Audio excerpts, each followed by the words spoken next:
in a world crying out for a top 10 show. John Rocha and Matt Knost are here to bring you the top 10. Brought to you by the Schmoes Know. Take it away, boys.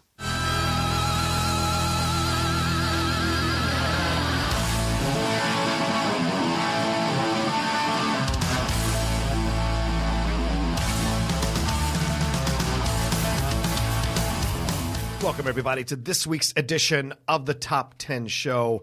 I am John Rocha. I am Matt Knost. And we're coming to you from the Collider podcast studio that is full of coffee smell. Now, it's a... Oh, we're just going to open with that? It's a pungent smell, I would say. Really? You hate that?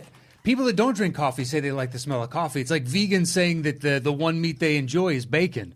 It's a universal for all humanity, and somehow you don't have that? I don't. I hate the smell of standard coffee. I do. I like standard coffee. Like hazelnuts, all right with me. Oh, like that I can go to so the higher end. In Jean's movie Grandeur, I have an espresso. Oh, an espresso's a whole other ballgame. Now, yeah, exactly. It's the style of coffee. The guy who doesn't drink it. How many cups a year do you drink? I think I only drink when it's the fall. And I do the pumpkin spice latte every once in a while. All right. Well, your opinion is invalid then. Yeah, I agree. Listen, I am no coffee connoisseur. Yeah, exactly. Yeah. So to say that the room is pungent, we can go to our guest. He may or may not agree with me. I don't know how much of a coffee drinker he is. He likes the cold brew shit. So that's still coffee. I like the smell in here right now. Do you? Yeah, this is greasing the idea wheels. Mm-hmm. He's amongst class. That's what he is. He can feel it. How is coffee it's good for you, like for your pores. It helps tighten your pores, fellas. Where do you get that bullshit from? They do those coffee scrubs or whatever else, and the caffeine from it is supposed to tighten the pores. The fuck are you talking about? Are you serious? Yeah, there's a thing that exists of that. No. Please. For health and beauty, people will do anything. That's true. Cucumbers on the eyelids. Well, you can say that about coffee. The world's one of the most expensive beans is one that's already passed through a monkey that eats it, and then people go through and pick through its shit. Oh, yeah, that's true. Yeah, it's like the most expensive or second most expensive coffee in the world. I thought that's how you got AIDS. No? No, with the monkey? I thought it was with the monkey. Maybe. I don't know. I don't believe it's in Africa. But I don't know. I believe it's South America. That would make the most sense. It's a South American Something monkey? that grew up and evolved with it over the years and learned to eat it and helps pass the species on so further and further. So you're telling me there are people down there in South America who are picking coffee beans out of monkey shit? Yeah. Yeah. That's their job. Because they're like, are you fucking kidding me? Americans will pay how much a pound for the monkey shit seed? All right, I will go gladly pick out monkey shit seeds. No, that's okay, fair. It's crazy expensive. I don't remember what it is, but for a pound of coffee, it is obscene. Well, let's introduce our guest. So you might say a shitload. A definite shitload. That's the type of comedy you get from our guest. You guys have heard me talk about him numerous times on my social media. You've seen pictures of me with him, and also you've probably heard him on the Top 10 show. On Outlaw Nation a couple of times. Along with Kalinowski and Michael Vogel. He is an actor, a noted actor. He's been in Silicon Valley, 911, Modern Family. Nice. He is currently also writing on a number of animated series, but these series have not come out yet, so he can't say what the titles are, but I know it's a constant source of our conversation is the amount of work he does on all these different scripts. And he is really he's a guy who went from wanting to do this and having written feature length screenplays and found his way through our common friends who work on animated series and our showrunners on animated series. He worked his way up to the point where they were looking at his scripts, and now he gets handed scripts. So I snuck in the back door. He really did. That's how you do it. Talk about That's how you do it. You figure out a way in. That's all you got to do. Get your foot in the door. Boom. I'll take it any which way I can get it. Yeah, he's like that bean that went through the monkey right out there. They picked him out. There he is. Exactly. Right. And on the other side, how valuable is that bean now?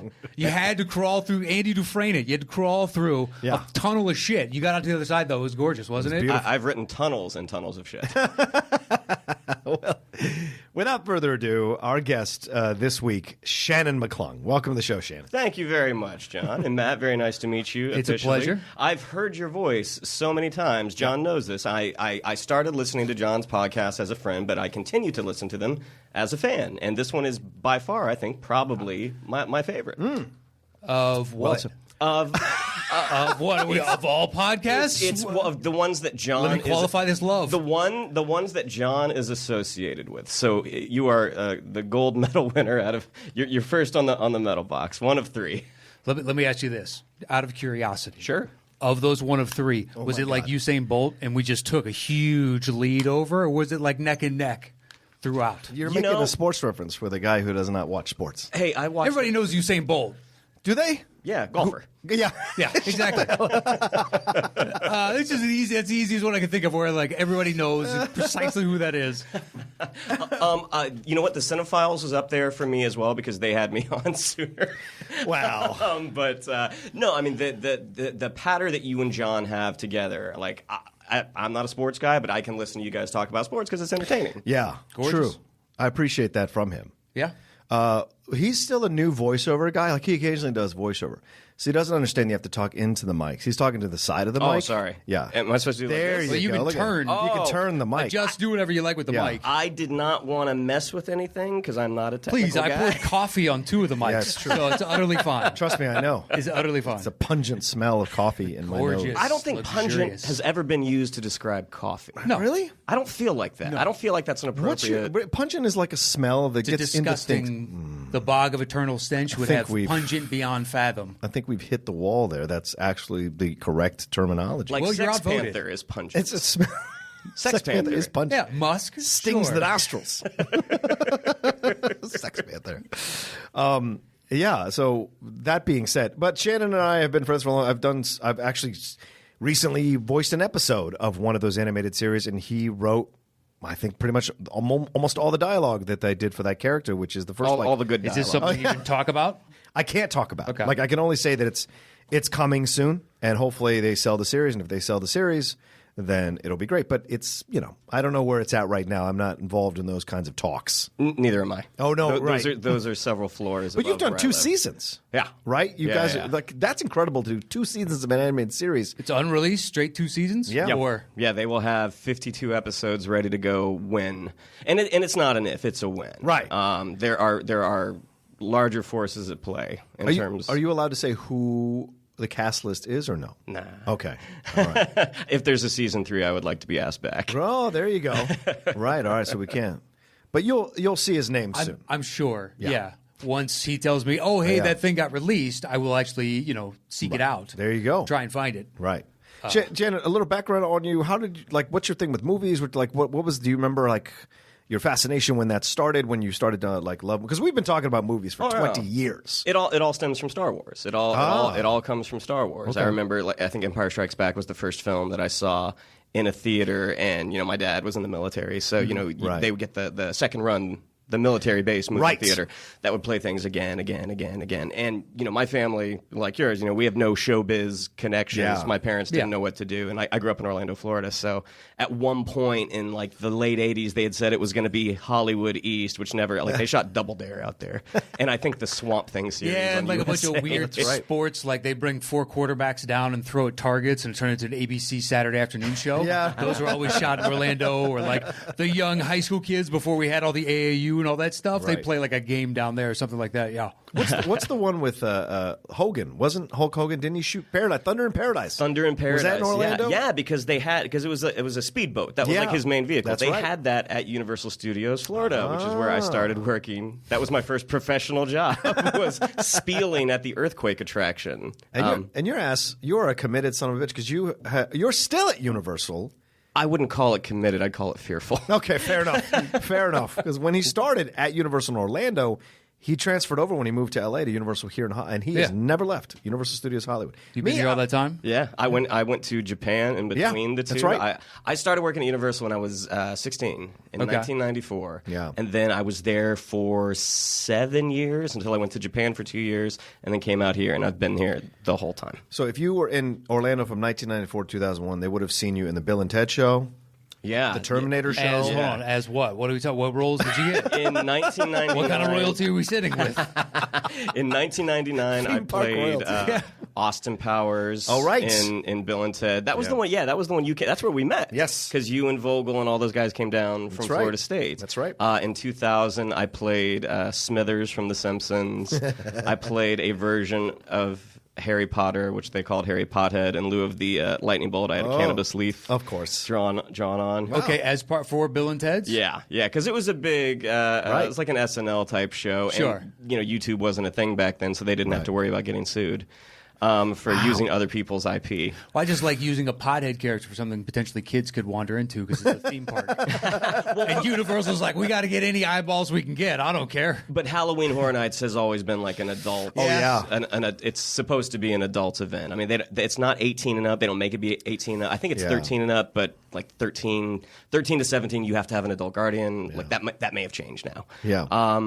But yeah, and I think in 2002 I played Austin Powers again after. And then John Connor. You've done John Connor. Yeah. You did John Connor a long time until they shut it down over at Universal. Yeah, I drove it into the ground. Hollywood. Yeah, you did. Yeah, I was the only John Connor to perform in all three parks. Wow. I was global. See, that's the type of royalty that I was asking for. He buries the lead on that. I didn't know that. Just put that cherry right on top, guys. There's been my time, and then I walk out.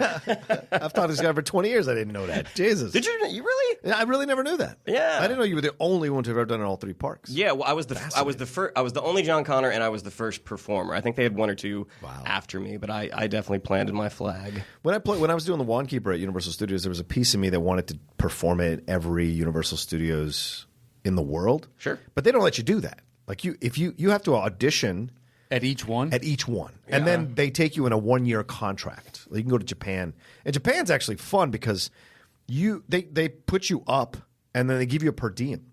So the money you make, you don't even have to spend it. Yeah. And you could, and I mean, that was the one thing Shannon told me, my eyes like rolled back in my head when he said how much he had made by going to Japan and not spending a dime and living on what they gave him on the per diem. He was able to make so much, and he came back from there with a nice nest egg. So that's a smart move. Yeah, I came here. I sold my car in Orlando before I moved to Japan. So I came here, bought a Prius, got an apartment. You're one of the early people to get Priuses. Yeah. Like, I didn't know a lot of people that had Priuses back in the early 2000s. Yeah. And I got out. I moved out here and didn't have to get a job that I hated right away. How long did you last? I'm still lasting. Yeah. Oh, okay. Yeah. Well, I'm saying before you got a job, I guess you went to Universal, so you enjoyed Universal. Yeah. Still. Yeah. It's got its ups and downs. It's got its challenges. I couldn't last. What are you doing now? Right now, I do something called the Raptor Encounter, which is Chris Pratt talks about it a lot because his kid goes to the park and he's like, "Hey, Dad, I met the real dinosaur ranger, the real Jurassic Park ranger," and Chris Pratt has comical umbrage with that. He's like, no. I'm the real guy. But I do that, and then I also am now co-hosting a special effects show. Yes. Do you ever go over to Harry Potter Land and pitch Harry Pothead? Be like, guys, I got this part. We can just make it for like a teen section. We put it over here, and we do an upscale fucking show. Are you kidding? I could. It would be a better pitch in California than it would in Florida. Well, they'd shoot you on site. That place is like, having worked there, that place is like Fort Knox. Like nobody likes to. They're vigilant about protecting Potter. Of course. Yeah, of course. It's all madness. set in stone. It is. This is the way this has to happen because it's the Harry Potter world. I assume that. They don't even have a sense of humor, though, Matt. Of course not. This is so super serious. Yeah. Look, the rest of the park is frivolity. Right. This is where we're creating magic. Yeah. You walk into this, we've got a whole world, and everybody talks a certain way. It has costumeage, and they're not out in the park. That's why they find people that are addicted to this Harry Potter shit, because they can be just as Gestapo in their defense of the land. Even though they're getting paid $15 an hour or $12 an hour, whatever they're making, they'll be just as vigilant about defending the land. Yeah. And it's an interesting experience to work there. Well, yeah, and you talk about the fandom commitment Yeah. of people that come from all over the world to see it. And these guys, in the dead of summer, will have these giant black cloaks on. I know. And that's in the California heat. You get the same thing in Orlando where it's all humid. Dude, all that humidity, that's got to murder you. Talk about pungent. Yeah, I've been to Orlando a few times over the summer to go to Disney World. Yeah. And I went once to Universal, and hey, it's 3 o'clock, so we should get that 10-minute rain here any second now. And then the humidity will die off a little bit, and then it'll just stay at that for the rest of the night, and then wake up the next day, and it's just hot as balls until about 2, 3 p.m. Yeah. 10 minutes of showers. It dies off a little. Yeah. You see the steam coming up from the pavement. They're like, oh, look at how mysterious it looks in Harry Potter. No. That's humidity. That's humidity. Although I will say the Harry Potter and Universal Studios in Orlando is way more extensive and huge. It's so huge. They got more space. Yeah, Diagon Alley. There's so much there. Whereas the one here in Hollywood, you can really be done with it in like 2 hours. Like you really could see everything in 2 to 4 hours. Well, yeah, and it's a game of Tetris. Adding stuff here because there's only so much space that they have. Right. Well, they decided to build it on a hilltop. So hindsight is 2020. I don't know if it's hindsight. They did it. Dodger Stadium is on a hilltop. Yeah, it's true. It is. At least there's numerous access points to it, so it's not as bad as it could have been. But why build it in the basin like every other fucking city in the world? Because it's just easier to get to everywhere. I got to get to that new soccer stadium they built here. I didn't know they built one until my friend had to tell me. I think I'm going to go see an LA. LAFC? Yeah. Yeah, nice, dude. We found tickets some games because I don't know who's good and who's not. Right. So certain games it's like $50 to go, and other games it's $13. Yeah. You're like, clearly this is going to be a shit game, but I don't know any difference. Right. So I'll just go and watch for $13. I dig their new. I dig their look, the black and the gold. It's fucking kick ass. Okay. I like as a soccer look. Not a lot of teams have that as their color scheme, so it's an interesting look. Because the previous LA team that folded was a Chivas team. That was just not good at all. Like They folded outright. They were like It's a Mexican almost like group, isn't it? They own a bunch of different of those same branded all over the place. Yeah. Is that the one Beckham played for? No, Beckham played for the Galaxy. Okay. Yeah. So okay. And he's going to be in charge of the Miami one that's coming.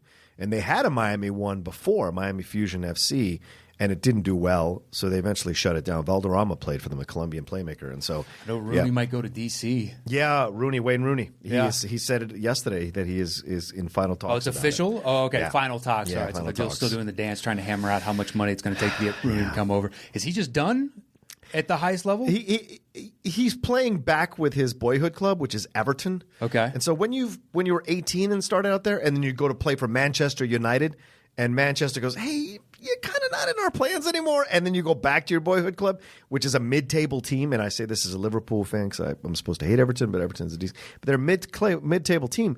It lets you know that you're no longer on the ascendancy, you're on the descendancy. Yeah. And so that's when usually a lot of players end up in the MLS from that situation. And they're still great players, but they're not playing against the highest quality soccer players. I know the last one that came over, he instantly made the All-Star game and was just one of the best players. So why not be celebrated again? Right. And hopefully break new territory here. Ibrahimovic, that's who came over for the Galaxy, and then Kaká for Manchester City. Those were the two big ones that came over recently. Kaká? Yeah, Kaká. K-A-K-A. Yeah, I know. I love soccer names. It's an unfortunate name. Some of them are the best, though. Some are the best. And there's like 17 Ronaldos, Ronaldinho. Yes. Just Cristianos. yeah. There's a bunch of them. You're like, all right, who's who here? Who's related to who? Yeah. And who's related? Yeah. It's like it's like professional wrestling. Who's related to The Rock? How many of these people are related to The Rock? I watched the game earlier with Brazil, and Neymar took a flop. Like, it's just like, are you fucking kidding me? Oh, yeah, dude. He got clipped, but then he landed on the ground and did 3.5 revolutions rolling on the ground. And then he was up walking 25 seconds later. Of course. You're like, 3.5 revolution, 3.5. Just kept tumbling really fast. And you're like, this is impossible unless you're propelling yourself. Just crying, oh, woe is me. And then 20 seconds later, he's right back in the game. Right, and you're like, right. this fucking game sometimes. I agree with you. Look, I love the game to pieces. So do I. But I'm an American-born guy. So when I see that kind of shit, it drives me insane, man. Just learn to act, fellas. Yeah. Take one big, one big, huge spill. Yeah. It looks way better than cartwheeling, Wile E. Coyote style. Yeah. Fucking 15, 20 yards down the field, and you're like, how does a ref go? He got him. I gotta give yellow. That's at least a yellow. That could be a red. That might be, ejectionable. And you're like, I don't understand. A human body. He's still moving. Yeah. Now it's a red. A human body doesn't do that. Red card. Red card. You attacked him It's too ridiculous. hard. Anyway, this week we are doing the top 10 comic book movie duos, and this means any comic book movie is in contention, not just DC or Marvel. There's so many different films that have come out that are comic book based, and we're doing this in honor of Ant-Man and the Wasp coming out this week, which I've seen twice already, and I absolutely loved. And I can't once again. Yeah. Once again. That's the second time you've done that to me. I've gotten to see this twice before it came out. I'm sorry. Knowing damned well I want to see it. And I said, hey, next time that happens. And he's like, I'll totally think of you. Not 2 weeks later. Are you fucking kidding me? That? Not 2 weeks I later. felt like I said I would put you in the rotation, but okay, yes, fine. The next one, I promise. I promise. No, I prefer breaking your balls over it here. It means more to me because I know I'm going to see it eventually. So let's just keep forgetting. It's ironic. I took Shannon last night, so that's ironic. Sorry, bitch. Anyway, but I'm looking forward. Well, I hope you enjoyed it.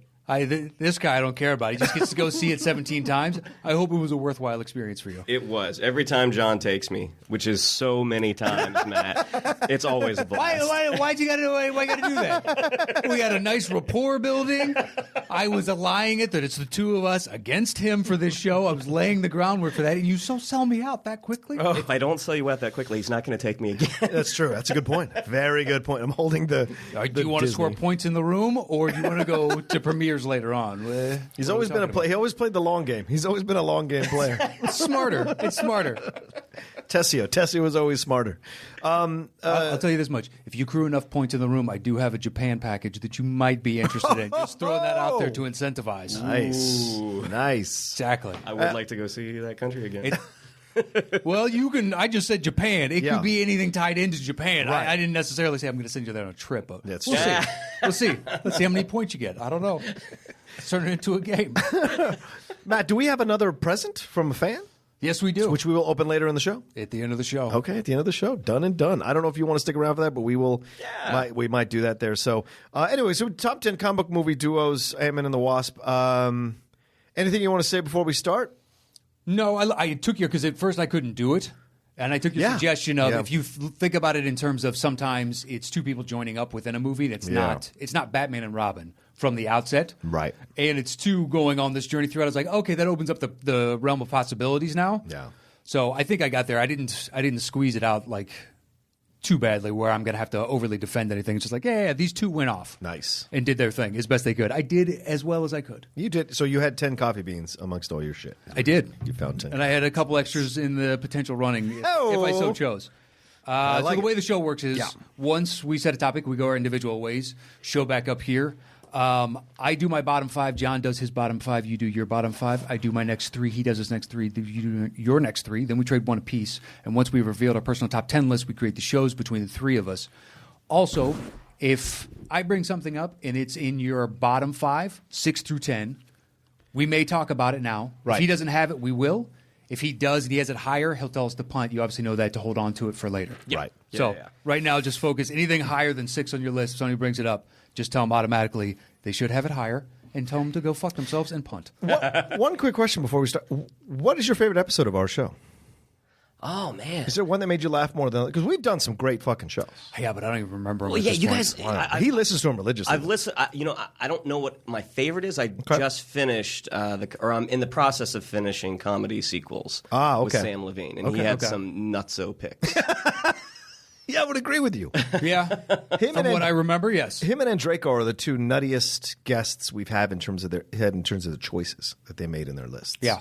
And Draco's were eccentric at times. Yeah. Like, I like this for this one scene alone, and it's better than everything else. And you're like, wow, that's a hell of an argument.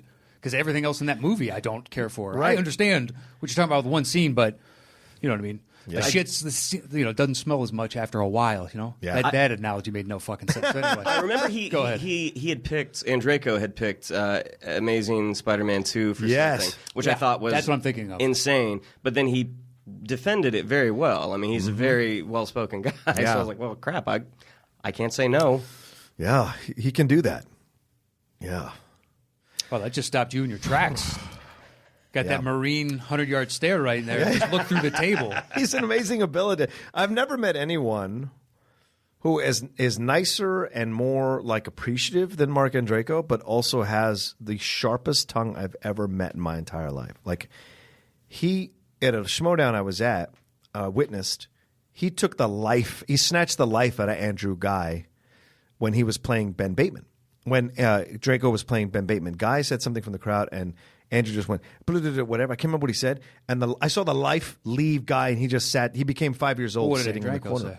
I forgot. I totally don't remember. If you want to go back and anybody listening, go back and watch that match.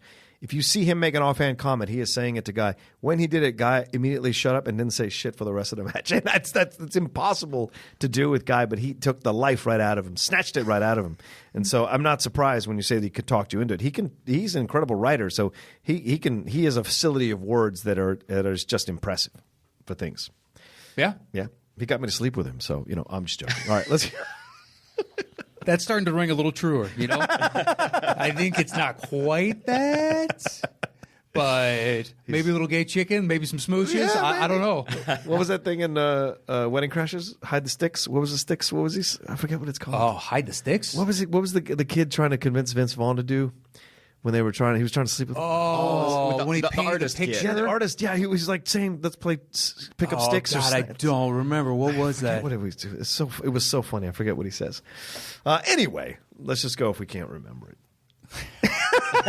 I'm just thinking, because now just remembering how much I enjoyed Vince Vaughn in that movie. Oh, so good. That was just quintessential. He's just fast talking, especially in that moment. Oh, yeah. He said, hey, and he's just kind of like trying to scoot back. Eventually the wall hits and he's still scooting up the wall a little. Oh, him and Isla Fisher are gold in that movie. Jesus Christ. Yeah. All right, so now that we said the topic, I will go ahead and jump in with my number 10. All right. Feeling it could be a punt. Blade. And Whistler? Yes. Yes, that's my number 10. Not on my list. Oh, okay. I guess we can talk about it. Just eked on the list. Yeah. I had to drop one for it that I feel terrible about, but I love Blade too much not to put it on here. Whistler's in a decent amount of the movie and actually helps push the character forward. So the duo of Blade needs him to eventually triumph at the end. Mm-hmm.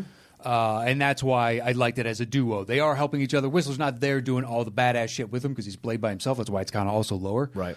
But it's still a good pairing between the two characters. Yeah. Without Whistler, there's no way he can do what he needs to do. There's no way he has the serum. There's no way he has a game plan all the way through that works out the way it's supposed to. And it's a father figure because Blade is, in essence, an orphan. So to have him and you hear that in the first movie, how he found him in the alley and whatever, and then like saved him and took care of him, blah, blah, blah. So he became this daywalker. And their relationship, like Chris Christopherson doesn't get pushed around by Wesley Snipes. No. And I love that because Wesley is probably used to, pushing people out. I'm sure he tried to do that with Connor, and Connor was like, fuck you. And so certain guys have that old school alpha shit that they're like, nah, son, nah. And I love that Whistler has that with Blade. And even when he comes back, it's still kick-ass in the way they make that work in the second movie. So I love that they still have that connection through, and it's one of the things I miss the most about not having any more Blade movies is their relationship.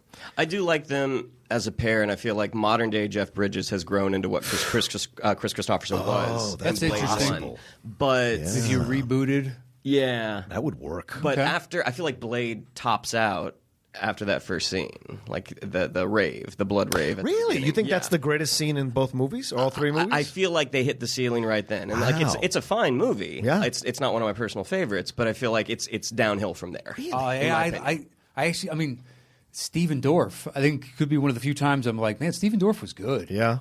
I understand now why that this guy got a bunch of different shots at the time. And I like the villain, like this blood god type of. Why not? Why not? As opposed to what they do later on. It's like now it's the great grandpa of all Draculas. Oh yeah, the second one. Yeah. Yeah, whatever. It's like the original. Don't think it was dumber and dumber and dumber after that. There's like one in the third one, like its whole neck unhinges or something. Well, that's the second one. Yeah, is that the it second has that one thing as well? where it opens up. All yeah. right. Yeah. Yeah, they turn into predators and like okay. The third one is the weird one with Parker Posey and Triple H, and just. I know I've seen it, but that's it's not one that a lot of people like. That's with Jessica Biel and Ren. Yeah, Biel as well. I never saw and that Patton one. Oswalt. Yeah, and Natasha Lyonne. It's such a weird fucking cast for a movie. It ended up a really weird movie because Snipes was a weirdo on the set. Yeah, he hated doing that movie. Yeah, him and Reynolds. But the director. Apparently. Yeah, the director, right? Yeah. Goyer. Oh, he hated Goyer to pieces, which I don't fault him for because Goyer can't direct. All right. Anyway, what's your number 9? My number 9 is X-Men First Class. Xavier and Magneto. Damn, that's good.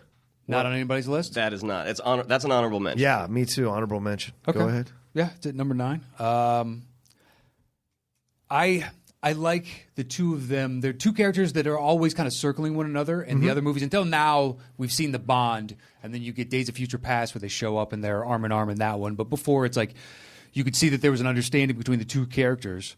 They viewed each other as equals, but they had different ideas as to the trajectory and course of mutant, history, so to speak, what they're going to lay for their futures.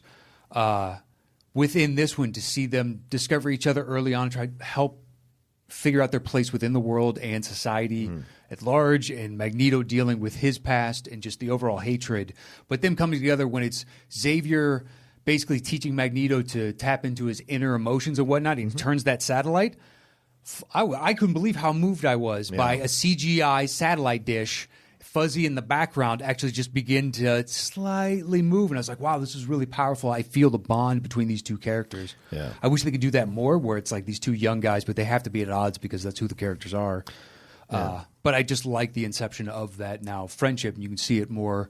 You knew it was always there with the previous iteration, but this one gives it a backstory that's believable. Yeah, I think that's what I enjoyed about them in Days of Future Past. They're when you only get a few scenes with them together, Ian McClellan and Patrick Stewart, and of course they have a great relationship, Fassbender and McAvoy, when you go into the future or into the past rather in the movie. But I miss the Stewart McClellan thing, and I wish they would do a whole film where they were like they Magneto could now, and they could with the trajectory where those characters are going. You could now, whereas before they're at odds, and ultimately the ones they're friends in the flashing back to the past. But we see it's laying the groundwork for the division that comes. Yeah.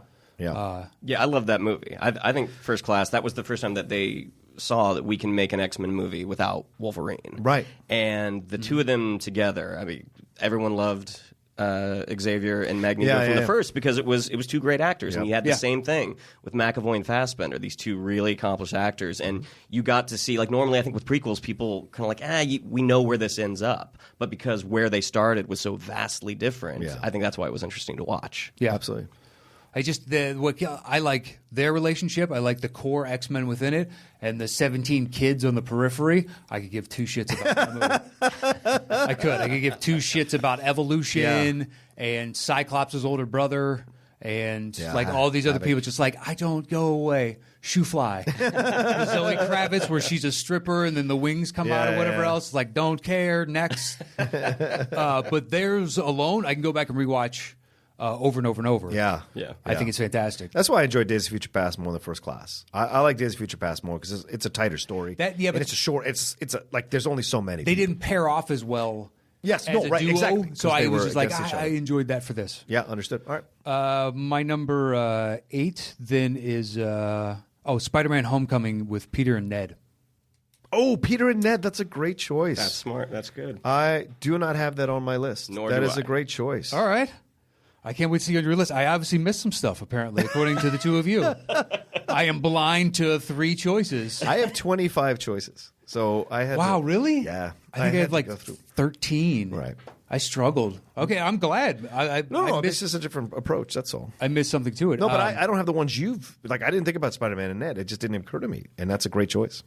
Well, just if you're going to put them in high school still, it's great to bring along a high school buddy that gets to kind of live vicariously through fantasy. That is us as an audience.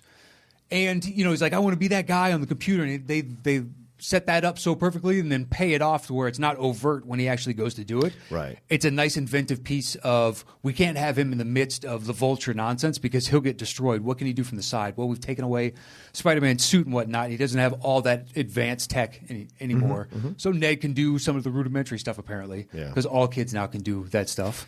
They just got to put it in front of a computer. They're all whizzes at it. But I like the interplay between the two, and it humanizes Peter and keeps him more of that childlike innocence. So at the end, when he's like, you know what, I'm not going to go on. I'm not going to immediately join the Avengers. Yeah. Sets up another movie where he still gets to be the angsty teen. And I like that. That's where that character started and existed for me for a lot of years when I read it. So I appreciate the fact that they're just trying to advance it to get him out of there. Yeah, and it's a great choice. Ned is fantastic. Like, Ned is so good at helping him and understanding him. And then, like, he gets to see his secret identity.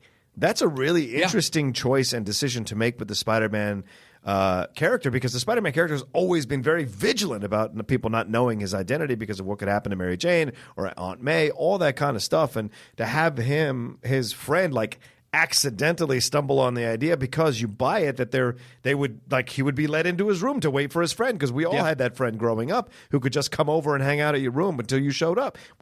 So to see that go the way it did, and then see how we wanted to help him, and you're right, he humanizes him, but also like he throws his lots in with him in that they're both commiserating as nerds in this school in different ways, and it really helps Peter to kind of like have confidence that there's people behind him besides himself. And I love that he's always itching to pull the trigger of, do you think we should tell some people? Yeah, he wants to tell everybody. He never tells anybody. He never violates that. He still, if Peter doesn't want to, it's not my decision to make. Right. But he's like, oh, don't you want to put that guy in his place right now because you're fucking Spider-Man kind of thing. It's like, it's got to be, it's like Dash on Incredibles. Oh, yeah. When the dad tells him like to slow down, you can't win the race because we know you would smoke him. Right. You get to be a superhero. Just relish in the fact that you get to be a superhero. Yeah, That's pretty badass. And that pick, that introduces a dynamic which I didn't think of in my picks, was the hero and his pal. Right. Like, I'm thinking of the guy that is along on the mission. Like a individual. Yeah. I like that because they seem to have a more symbiotic relationship where they're helping each other and pushing and propel each other through this story. And it relieves the character of Peter from becoming Captain America, turning into a god as soon as he gets the serum. So as soon as he figures out his powers, he can do everything. He's still a kid. So to have somebody like help him with navigation, or maybe you can hack the GPS of this, or get on his phone, or do something. Yeah, that little bit of extra help makes it a little more grounded in reality, as opposed to, hey, I just got this power, but I'm badass at it instantly. Yeah. I appreciate that for it. Okay, that's your number 8. That is my 8. Okay, my 7. Road to Perdition. Mike and Mike Jr. Oh, geez, that's a good choice. Pick. Damn, that's Didn't a good think choice. Of it. Okay, I struggled. I almost put it higher, but I was like, within what we're talking about, comic book. Yeah. It's a graphic novel, so it moves down counts. because of that. It does count. Yeah. But when I think comic book first and foremost, I think comic book, just like we all do. So that's where it got. But yeah, between the two of them, it's a real world story of a mob movie. I know the two of us thoroughly enjoy. Yeah. I don't know about you. Yeah, I really enjoyed it as well. Yeah, I think it made our mob movies list. Yeah, just as something different like that, or Eastern Promises, or Eastern Promises is such a good movie. Yeah, the Coen brothers. Miller's Crossing. Yeah, like ones like those. It was just you're telling a story that I've seen from a perspective that I've never seen, right, or an angle or whatnot. And I appreciate that from Road to Perdition, and also the motivation of the two characters that are driving this. Yeah. Sullivan for trying to protect his son for having done nothing through no fault of his own. He's curious like any child. And ultimately Paul Newman being like, well, I can't.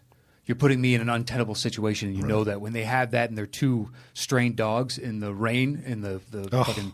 Right there where they, through no spoken word, you understand the dichotomy that's going on and the unspoken truth of, we're both gunning for each other. I still respect you. I still love you, but you got to die. Yeah. That's a hell of a place. And ultimately where the two characters end up for Mike and Mike Jr., this serene-like setting for it to all, transpire the way it does. I don't know why I'm trying not to ruin a movie that's 15 years old. Yeah, sure. Yeah, I think it was 2002. That's a movie that I'm surprised when it came out didn't do better, because it came out the same weekend as Reign of Fire, the Christian Bale, Matthew McConaughey dragon movie, and neither one of them did well. And it was Sam Mendes who directed that, right? Yeah. Right after American Beauty. Yeah. Like, I don't know, maybe summer was not the right time to release a period gangster movie. Yeah, probably not. I could see that more as like a late November. Yeah, I agree. But I also think it was, people were like, Tom Hanks as an assassin, I'm good. He's more of a, or a hitman, rather. Yeah, he's a hitman. Yeah, but they would be, I think. Hired muscle. I think that's why a lot of people were like, I can go far with Tom Hanks. I can't go that far with Tom Hanks. I think that's what kept people from going to the theater as well. It also might have been when it was released, but I also think that, because I remember hearing that buzz when I was reading the articles about the movie, about the responses from people, that they weren't all that jazzed to see him play this kind of role. Okay. Like in Apollo 13, totally, a Philadelphia, absolute Forrest Gump, Castaway, but this was a little bridge too far for some people. I remember it being also too in the context of everybody felt he was going for the Oscar by going against type, doing something we don't associate you with, and if you do it, you're amazing. You're Tom Hanks. Yeah. of course you're going to crush this. Yeah. But it's just like, we know you're going for Oscar. It's like what's his name? Penn with I Am Sam. Oh, God. Or full Foster retard. with Nell. Never go full retail. Yeah, never go full. Never go full. But yeah, they just that in the relationship between the two, like ultimately it boils down to a father just wanting the best for his son and for his family. The primary motivation of passing on, making sure my legacy, lives longer than I do and prospers. And that film is more brutal than people remember. I mean, what happens to Jennifer Jason Leigh? Jude Law's, vigilance, like all the film is, and I've heard from a number of people who've like rediscovered it or discovered it for the first time, and like are like, why wasn't this bigger? Why wasn't this blah, blah? And it's like it just was the timing type of situation, I think, because I think nowadays this film would blow up like crazy with this kind of thing. Plus, I love using the historical idea of Jude Law. There were those guys who were just curious about death and had cameras, like when cameras were super expensive, and you're like, I like to photograph bodies, kind of.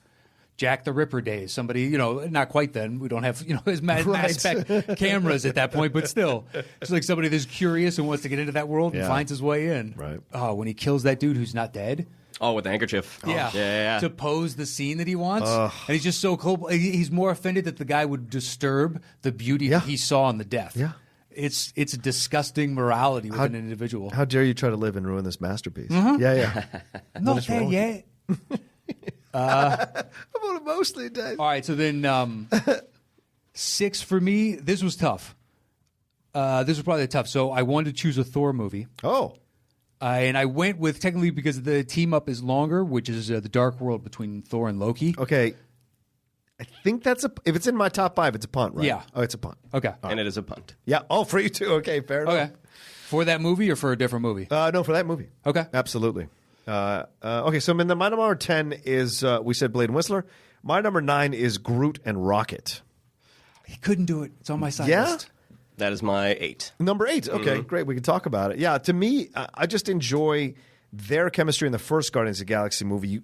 Immediately you sense they have a connection. They've had a connection for quite some time, which is really well done by the animation of Groot and also the CGI of Groot and also the Rocket CGI as well, and the voiceover work, just the connection they have. And when they work together, my God, in that prison breakout sequence, it is incredible. It is. Yeah. You get the idea of why a tree and a raccoon can be a deadly duo together because of the anger of Rocket Raccoon and the non-judgment of Groot to help him in those situations and do the things that they do. And in the second one as well, when they work together, do the stuff that they do. I just love their relationship and their connection with each other, and it's a lot of fun because it gives another dimension to Rocket, and it shows you a bit of the ferocity of Groot. Even though it seems like that creature has a heart of gold, it has a ferocity within it, and like some of the best friendships, like opposites attract in that way. And so I've always enjoyed them in the films. Yeah, and I don't know, like I love the fact that you get that sense of their history right off the bat. Yeah. in Guardians 1, and I think it's not higher on my list because it becomes more about the team forming. Yes. It's more how they all relate to Quill and relate to Drax and relate to Gamora. I don't know if a Rocket and Groot movie, I don't know if that pairing would sustain a 2-hour film, but I definitely think they made some shorts. Like they made Rocket and Groot animated shorts, and I bet those are probably fantastic. Like little 10-minute adventures with them would be awesome. So many people came out of Infinity War wanting a Thor, Groot, and Rocket movie, and that would be great. Thor's leapt into discussion of one of my favorite superhero characters because after Ragnarok, fuck, man, what do you guys want to do with this character? And he was awesome in Infinity War. It's just like, keep going. Figure out a way to get him in something else like random. Don't do it. Don't overdo it. Don't, full on Disney hammer us over the head with the thing we love, a la Star Wars. Oh boy! Well, here come the comments. That's fine. I will still go see if they put out another one. Of course. I see everything as soon as it comes out. You still got my money. Please do something better with it. Is all I'm asking. I'll keep giving you. It's a guaranteed. It's like a security. It's a security. You buy it and you can pay it off in 18 years or 20 years. This one just it pays dividends every year you put something out, or it doesn't matter. It will continue. I love it. Okay. Yeah, but with Thor, you can do no wrong. But I wanted to put them on the list, but because they're part of this ensemble for me, I was just like, it's a fucking 5-man unit. Yeah. As opposed, I get the duo. I got it on my side. I just couldn't reconcile. Understood. So my number 8 then is Wonder Woman and Steve Trevor. That is a punt. Okay. Ooh, that's a punt. That is a punt. Wow. In the top 5. In your top 5. Fascinating. All right. My number 7 then is Iron Man and Spider-Man from Spider-Man Homecoming. Not on my list. Not on your list? Okay. Yeah, I enjoyed this relationship because it was that mentor-mentee type thing, and it really gave a Spider-Man movie a completely different color than I'd ever seen before. Because the Tobey Maguire Spider-Man and the Garfield Spider-Man, there's no one to guide them in what they're doing.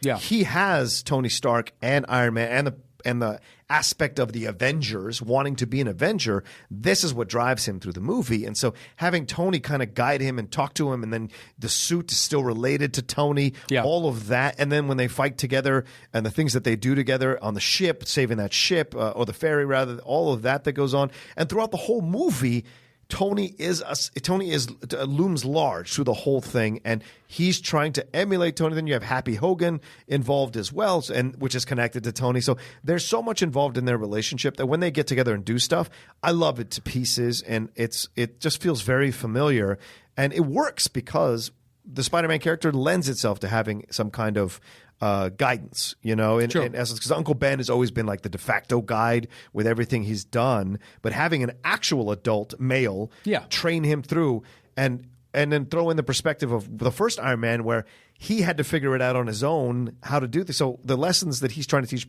Peter are the lessons he went through and doesn't want Peter to repeat, which is a father-son thing.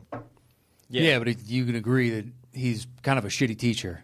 He's not around a lot. It's basically don't get into too much trouble. And then when Peter, rightly, as a young person trying to figure out the bounds of their newfound power, he comes in whenever, but he's over his head. But at the same time, like the end of the movie kills. I like the movie, but the end of the movie kills me. It's just like, you're flying this tech over, and you've had a problem with a guy that is smuggling or stealing that stuff and turning it into other weapons, and you you have a magic plane, and that's your only defense? Yeah. You have all those suits that are self-piloting. Why don't you send 50 of it that surrounds this plane and just because they were escort? They were trying to do it at night so they wouldn't be noticed. And if you're surrounded by 50 Iron Men, then you're pretty much making it known. But who's going to be able to get through 50 Iron Men? True. But I feel like you're challenging people to try by doing that. I get your point. Send one. Put it on the inside. Fair enough. All right. Just a little motion sensor. Something that goes off. Boom. It comes sentient to life. Who's not in my memory bank that should be on this plane? Boom, boom, boom, boom, and just start firing at him. That's all you got to do. I think also had they shared more than just those handful of scenes together, I think I could have. You put it on. You could have put it on your list. I could have put it on my list because they would just it was the scene at the beginning as they're dropping off from Civil War. Right, there's the one scene with the ferry. Yeah. And then there's the end. Well, no, because there's also the scene in the apartment when they're having the conversation about the scholarship and meeting. That's Civil War. That's Civil the first War. one. Sorry, but when he meets Aunt May and he throws a little vibra away. Yeah. In the car though, they have a scene right in the car. Yeah, that's at the beginning. Yeah. But he's teleconferences him once from India, I believe. But also the suit is an extension. That's the way I look at it. Is that Iron Man is by extension throughout the whole movie. And may he not be in all the scenes with him, but the suit is from Iron Man. And what's the the Jarvis-like entity? Yeah, it's Jennifer Connelly's Friday. It's is it Carrie Condon? No. The voice? The voice in Spider-Man's suit is Jennifer Connelly. Right. That's great, isn't it? Which is Paul Bettany's wife. I didn't know. Yeah, exactly. Yeah. That's why it's perfect. It is. And I don't know if that becomes anything, which would be funny as shit in the future to have her turn into some kind especially of if he's still with Olsen. You know what I mean? In the storyline, and then she becomes somehow sentient, and it's like, who is this bitch? So all right, that was my number 7. So then my number 6 is the reason we're doing this list: Ant-Man and the Wasp. Not on my list. Oh, I think it still counts even if you haven't seen the second movie because their relationship in the first movie is very concrete. Once again, it's a mentor-mentee type thing. She's teaching him how to do the things that he needs to do. He's using the suit for the first time. Michael Douglas gives him the suit. So Hank Pym. So Hope has to help Scott Lang do all the things that he's doing, figure out how to be a hero, figure out how to use the suit effectively, get through the stuff with Yellow Jacket. All of that is there so that there's a scene in the second movie where he gives her credit. And when he gives her credit, it's like, like a callback to the first movie. And there's even more of them. And it's Okay, no spoiler. That's a spoiler. I'm not saying. You realize that's technically a spoiler. No, you just saying that, spoiled an aspect of the movie. Well, it's in the trailer. I haven't seen. You know, I don't watch trailers. That's right. Well, it's no surprise that they're together in the movie Ant-Man and the Wasp. So it's in the it's in the title. Exactly, and that they referred to the first movie. What? You're telling me that they referred to the source material? Fuck that shit, man. Spoiler, dude. But yeah, and their relationship is really great, and it becomes romantic, and it progresses naturally, which I enjoy in the movie. It isn't like, hey, let's put them together. It legitimately is her resisting this idea, insulted that she has to train him and help him, and how that all plays out in the way it's supposed to. And then, of course, he's humanized by his daughter, but like there's so much more going on here.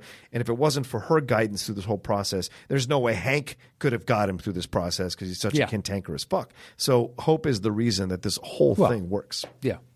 Agreed. It's a very nice pair. It's just not on my list. He loves those little jabs. All right. What's your start us off, Shannon? So I hope this isn't a cheat, but my number 10 is Don Diego de la Vega and Alejandro Murrieta from The Mask of Zorro. You're an ass. How is that a superhero? that is a superhero. A comic. A Mexican superhero? It was a comic book before it was a movie. Zorro had... Was it really? Yeah. I think it was a news strip, or a comic book strip or something like that. Yeah, but then they eventually did make comic books. I thought this might have been... That's why I put it at 10. How many issues? 4? How many issues did this run? I've never heard of a Zorro comic in my life. Oh, I couldn't tell you. I Googled it. Watch it now, it's like 7,000. I Googled it to make sure that there was a comic book. Right. He's just trying to shame me because I'm Latino. He's trying to shame me. Why didn't he think of this, John? Yeah, exactly. ¿Por qué no lo has pensado? But watching Anthony Hopkins and Antonio Banderas together in that movie, because that movie, it had a troubled production. I don't remember that, did it? Yeah, because originally it was Robert Rodriguez was the one who was going to direct it, and he kind of bailed over budget reasons, and then Martin Campbell kind of came in at the 11th hour, and Banderas and Hopkins were already cast. But who was it? Martin Campbell got super sick at one point, and then it went over budget, and it kept getting pushed. Like it was supposed to come out summer of '97, then holiday '97, then it finally came out summer '98. So I think the expectations were so low.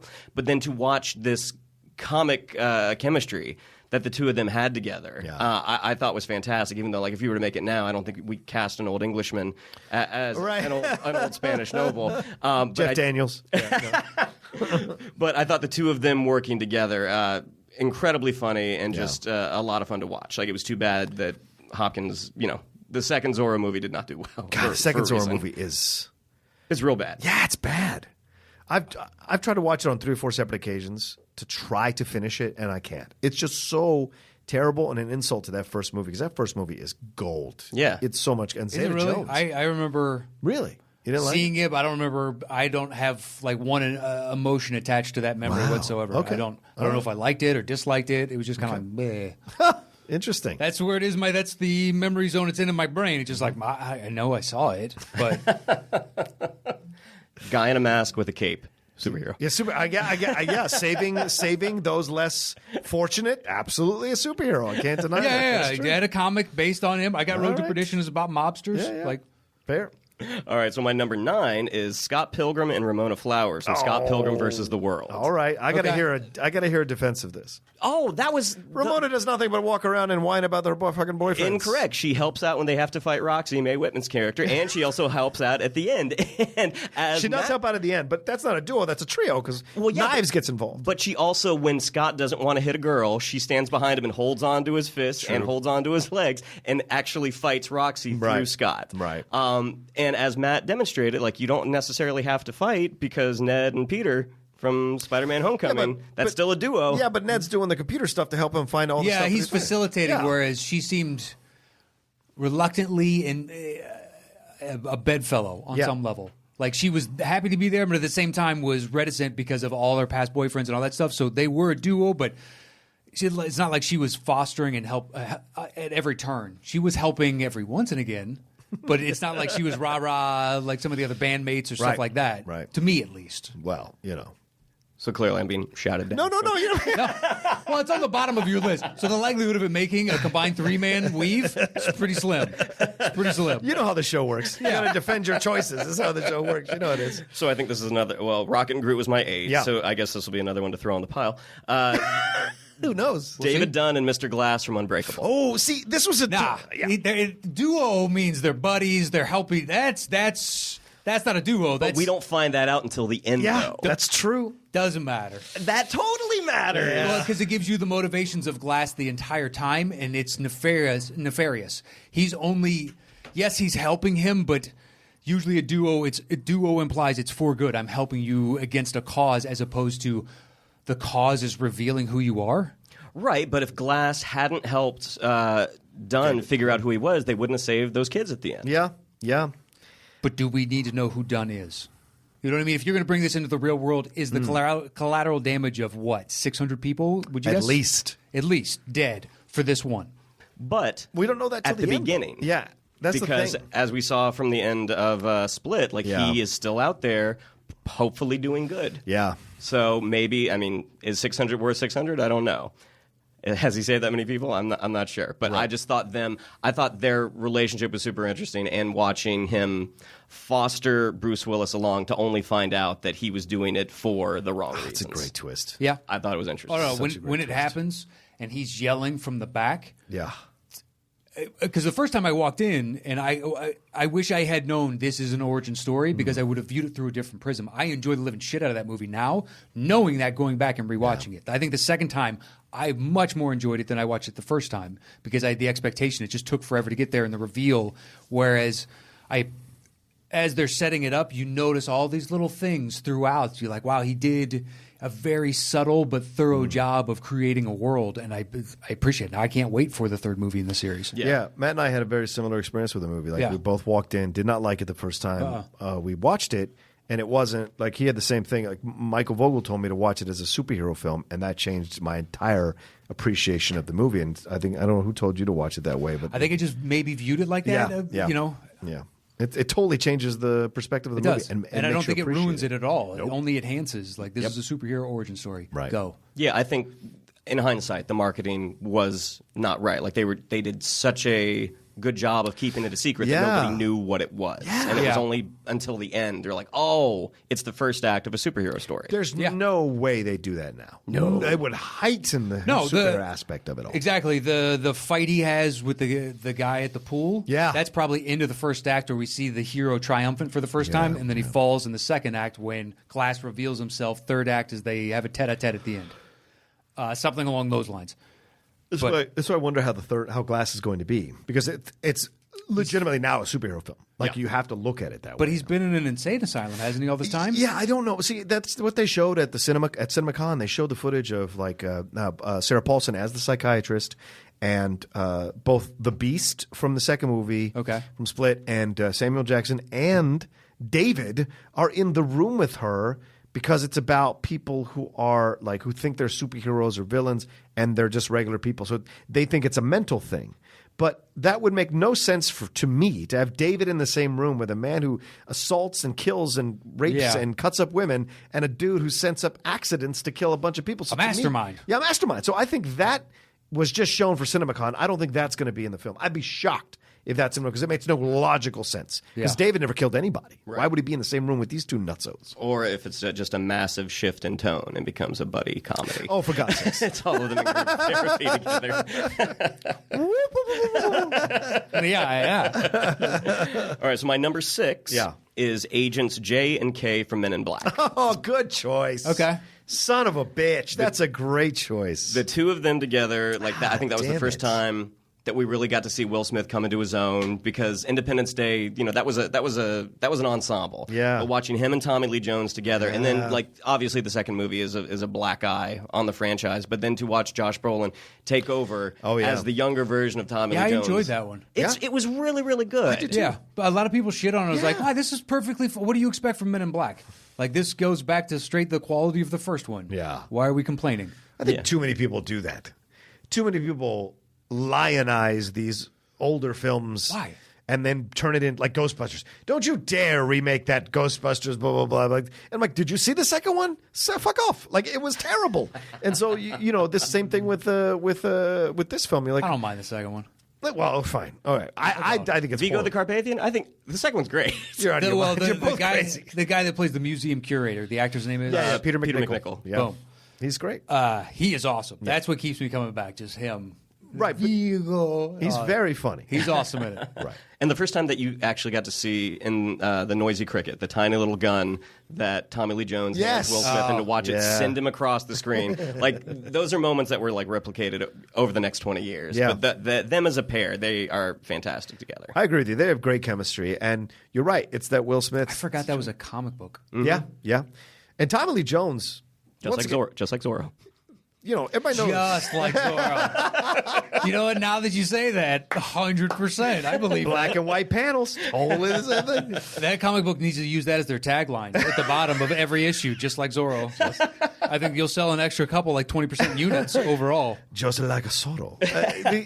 And also, you're right, the third one too. But like the essence of them is what's great in that first one. Because there's a sweetness. Yeah. Right? Because he wants to, you know, when he lets go of Kay, because Kay go back to his family and that life of his, there's a genuine, like, built up relationship through the whole movie that gets paid off in that moment. And it's great because Will Smith now is, once again, it's a mentor-mentee type thing. And now Will is ready to take on a new partner, which is Fiorentino, obviously, and go forward with that. Which is so weird. They never did anything with that. Like, they never really... Right? It's not in the second one at all, right? Well, no, they talk about it. They talk, right? That he had to use the neuralizer On her. her. Yeah. The whole second film, I agree. that should have been a redo. Why do you cast what's-her-face, Laura Flynn Boyle, as the... Like, And what- Johnny Knoxville's And Johnny- two-headed, although he was fine in it. Yeah, because it's Johnny. But, like... Yeah.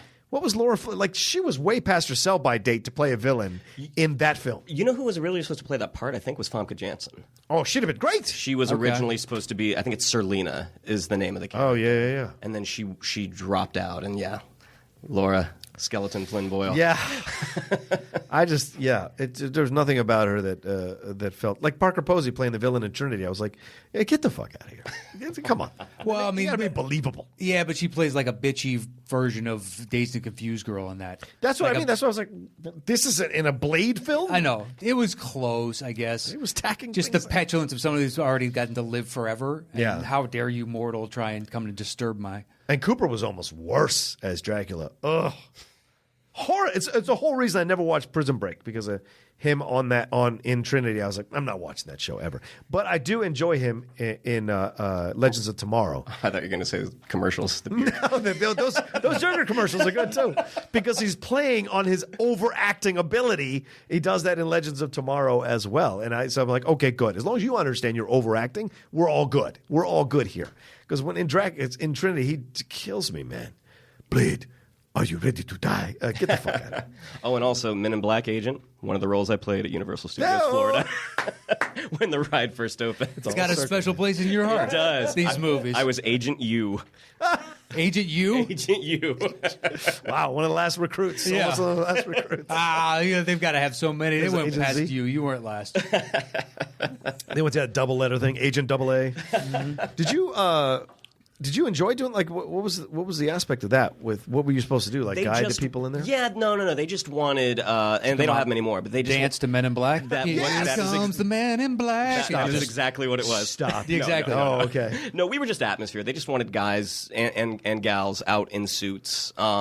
The queue for it is really interactive. Like, they actually have, you go into some sort of presentation, and then an elevator opens up and Rip Torn's voice comes on over the loudspeaker, like, Wow. get in, rookies. And the elevator has little shocks in it, so it feels like you're going down into, like, the bowels of the building. right. So, to kill time in our sets, we'd wait in the elevator and have the people come in and be like, all right, let's go, folks, let's go. And occasionally, the ride is basically like Buzz Lightyear, where it's like you've got the blaster, Sure. and it's a scoring system. Right. We sometimes, again, if we're trying to kill time on set, we would go and get on the ride with people. Like, if they didn't have eight people. Enough people? Yeah. Oh, it's 8? It's 8. It's four in the front, 4 in the back. So that's like the Toy Story ride where it's two by twos back to back. So you're taking 8? Yeah, it's 8 facing. So you've got 2 ride vehicles going at the same time. And at one point, you're shooting at each other. Oh, how funny. And so we would try to have one agent in one and one agent in the other. And, they do the picture at the end.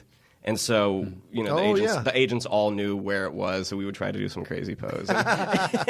Those pictures always sold. Yeah, Matt, these are the things you do in the theme park. Do you get an extra little kickback on those extra photos that get sold? Shit. Not a penny. Yeah, like, guys, if you notice, just track the numbers. The ones that we're in sell X number percentage more. How about you give us $1? If anything, we got in trouble. They're like, guys, don't go on the ride. That's the crazy thing about working at a theme park is like you are not in control of your money at all. Oh, yeah, you told me about that. Yeah, There's unions on top of unions. Yeah, on you top of can't unions. negotiate a raise at all. They have to negotiate for you. You don't get to go to your Take it to a opposite. union head. Look, Right. We can track how many extra photos get sold. Oh, We're providing a Yeah. service. It's worth X to you if you let us Yeah. do this. Raise our pay by 50 cents an hour. Or That's something. the thing about unions, man. Like, well, if everybody can't get benefit from it, then no one's going to benefit from it. So it's good and bad. It's good and bad. All right, we're starting at 5? Yeah. All right. 5 might be a punt. Kick-Ass. Yeah, man, it was a struggle to not put it on there. Kick-Ass not and on your Hit Girl list? is Kick-Ass and Hit Girl. Kick-Ass and Hit Girl. I moved them off for Blade. I really did. I feel bad, but I would had even to. take it Hit Girl and Big Daddy Oh yeah, because there's another duo within it. yeah. They're the ones on my honorable mentions, Yeah. is Big Daddy and Hit Girl. Perry was Okay. super mad I didn't put that on my list. Perry, Big Daddy, and Hit Girl. Those two, yeah, you could sell me a case for both. Yeah. Because Big Daddy is helping her grow, and then eventually once he exits the story, she then helps Kick-Ass grow. And she kind of takes on that mentor type, even though she's ostensibly younger than he is. I don't know Yeah. how old she is in the movie. Yes. But the dynamic of that, you see growth from all these other individuals, and they're helping each other defeat this newfound evil within the city that's done a bunch of damage to all kinds of different people. And they're just standing up for themselves and others. They're actual, literal superheroes that live amongst us. And I liked it. It's just a movie that came out of nowhere, and all of a sudden it's like, wow, how is something like this never existed? Yeah. Where you see it just like, it seems so obvious in retrospect, but the first time you watch it, it hits you upside the head. I like that movie a lot. I can't believe it didn't make either of your lists. Like I said, it was a struggle to keep it off. I really wanted to put it on, but I couldn't see myself moving it into a position and moving all these other ones out of their positions that they were lined up in. But it was close, man. Likewise, because the whole scene, fan of Nick Cage's nutty acting. Yeah. He's on fire, and she has to come in during that strobe. Like that is such a cool, fantastic, oddly moving sequence. Yeah. But yeah, I like Zorro better. I can't believe those words are actually came out and your head didn't explode. Because usually that's matter and antimatter circling each other, and as soon as they touch, that amount of energy gets released. You should be. What is that old '80s horror film? Scanners. Yeah, where the head just explodes. Scanners was the shit. That's what it should have been. Scanners was the shit. The bald guy with the glasses sitting in front of the prompter. Yep. Ba-boom. Zorro is better. Zorro makes everything better. It's the hamburger helper of pop culture. So, yeah. I think there was a commercial with Hamburger Helper and a Zorro mask. I think so. I think there was. What, are they trying to get in on the Chuck wagon? Oh, that worked for them. Let's use it for us. All right. All right, that was my 5. 4, Big Hero 6, Hero and Baymax. Oh, God damn it! That is my 5. That's your 5? Yep. No. Oh, dude, that's a great choice. Fuck. All right, go ahead, Matt. Damn it. Well, kudos to you for having it on your list. I love Baymax. I love Big I know. 6. It's a great setup to a hero Damn it. and to a duo. They are nothing if not partners in crime, trying to help right the wrongs of the world, avenge his brother and his maker's death. Yeah, Hiro. I guess you could say his for Baymax, whatever. Yeah. Really heartfelt. The action is excellent. They get good comedy out of it, but it's an airbag, and you actually have an emotional attachment to an airbag. Yeah. That's impressive. Knowing that now, as an adult, watching, hey, this was made for me, but not for me, and then I'm supposed to care about an airbag, and it works 100%. It's impressive. What's incredible, too, is the voiceover work by Scott Adsit. This is a guy I had no idea had this gear in his toolbox as an actor coming off of 30 Rock. 30 Rock. Yeah, I Okay. didn't know he could, because that's such a distinct voice, and Where did he come up with it? Did he come up with it? Was it in auditions, or did he because having done voiceover, like you come in with your idea of what you want to do, Sure, and I don't know if he auditioned for this straight out because Atz is not I don't think he's the kind of guy that goes straight to offer necessarily. So what did he bring into the room as an audition? Did he bring this voice in? And if he did, what about the character, the look of the character made him think of this voice? Because it is so perfectly done in the way that it never stops being a sweet voice. No matter what's happening to it, it never stops being a sweet voice. Even when it's drunk, so to speak. Yeah. When it's deflated, la la la la. Yeah. It's just kind of loopy because he's low on power. Yeah. It was a great, there's a great joke for adults and kids because kids just, look at me being dumb. Right. And we can all recognize, I remember what it was like to see one of my friends like that and just this stupor because they were so drunk. Right. They're just like, la la la. It's usually in high school or college. Yeah. It's eventually depression if you're that drunk. The motivating emotion. That's 3 a.m. That's right. What's the point of it all? Exactly. I'm your healthcare provider. That's all. The universe is expanding. What's the point? What's the meaning of all this? We have a running gag in our group of friends of Michael. Michael is a great drinker. Michael Vogel, I've talked about many times. Epic. Like this motherfucker will get drunk till 2 a.m., wake up at 7 and go work out. Like it's incredible. He has that constitution. But when he passes the F out, he passes the F out. And he likes to slap your face when he's drunk. Like he likes to push the boundary sometimes. Yeah. The shaking of the head that you're doing now is exactly right. That's fine when you're 16. Right. I knew a kid, his name, no shit, Yeah. name is B.J. Seaman. Not Benjamin James, but Soccer player? His Soccer whole player? family. No, he tried to play. So Beej, and that's what we all called him. Beej was 6 foot, 120 pounds. Oh, wow. Tiny, frail, had brown hair and a shock of white right in the front as B.J. Seaman, which is great. But he had 6 foot, but he had a short man's complex. Like he wanted to prove he was as big because his dad was this big lumberjack guy. So eventually he would get drunk and be like, "Punch me in the mouth as hard as you can." Go ahead. And people would kind of do it. And one night he was just he wouldn't accept it. And a dude laid him out. Went down 3-4 stairs. And just boom. And you're like, dude, you've been asking for that for 8 months. 8 months. But just that shit. So your friend does this to this day. He does this to this day. Michael does. What's great? No, that's unacceptable behavior. So we've started taking pictures of him when he's passed out in various positions, like when he passes out at bars or in Ubers or at his place or whatever. So that's been passed around amongst our group of friends numerous times. I mean, it could be a collage. And if our friend who collects these, if he could create one that is the overall picture of him, like they do with those little pictures, and they put it all together, and it's like the overall picture of him passed out in an Uber, in the back of an Uber, would be brilliant. And Mike's the sweetest guy, which is why the slaps are so unsettling when they happen. There's what is happening here? And he's a big dude. Like Mikey's been lifting for a long time, so his hands are like longshoreman hands. These are meaty paws that are slapping you when you least expect it. But he also doesn't exert the force that he probably could, because he doesn't. Right. Okay. He doesn't know how to throw a punch. No, he doesn't. That's good at least. He doesn't. I was around somebody not long ago, and as adults, we're all adults in this room, and wanted to do the ball slap. What? Type shenanigans, and I know someone like that. did it to somebody I saw, and I didn't know he was, potential of this behavior, and I just looked him right in the eye. That shit doesn't fly with me. Don't even think about it. And he goes, okay. It just never happened. But he went about doing it to everybody else. It's like, I will throw a punch. And it's just an involuntary response. You do that to me. It's not a fuck you. It's like a what the, and out of shock. I will punch you in the face. Matt Knost, it's so funny that you bring that story up. Because this son of a bitch on our podcast, my friend of 20 years, Shannon McClung, he had a horrible habit of doing this when he got drunk. Fuck you. That's not funny. That is not funny. That is jarhead bullshit. We were at a friend's wedding. At what age?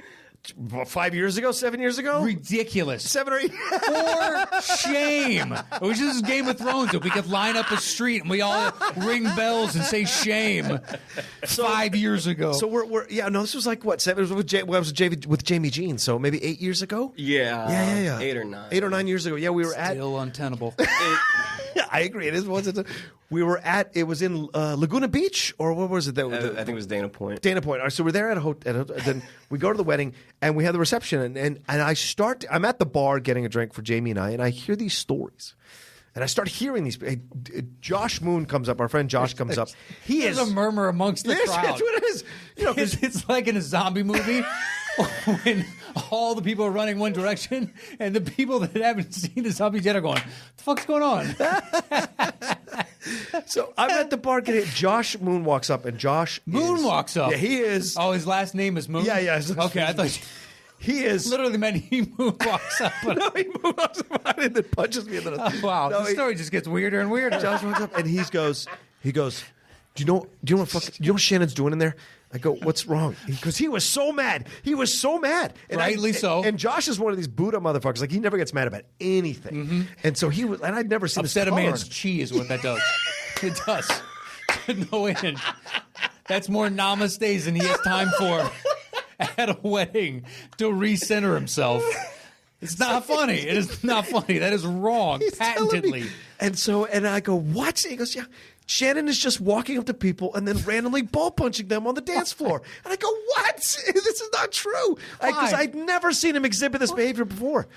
And so this other guy, Dave Rapp comes up, and Dave says the same thing. And he's laughing about it because, of course, Dave is still 10 years old in his mind all the time. Yeah, but had it happened to Dave yet? Yes, it had happened to Dave too. And so I said to him, I said to Dave, and I said, he better not fucking do that to me. I'll tell you that right now. So first, I go out on the floor, and Shannon starts to punch me, and I kick the shit out of his shin with my dress shoe. And motherfucker went down like a sack of potatoes. Hopefully it was a rounded toe. It was. So it leaves a bruise better than a square toe, because a square toe is going to spread that energy out over too large an area. You want to point it and be like, listen here, motherfucker. I remember it being pointy. Yeah, it was pointy. Of course it was. Do you remember, though? Do you remember, like, because Shannon was, I think you don't remember half of this. Yeah, where I start to remember it is when the last time I did it to Josh, and he got really mad. He got so mad. But apparently I did it like 4 or 5 times to Josh. The preceding times, I have no recollection. And I was so surprised that he got so mad. Yeah. And then they filled in the missing time for me that I'd been doing it for a couple of hours, apparently. Do you remember me kicking you? Yeah. Yeah, he went down like a sack of potatoes. I got that ball hit, though.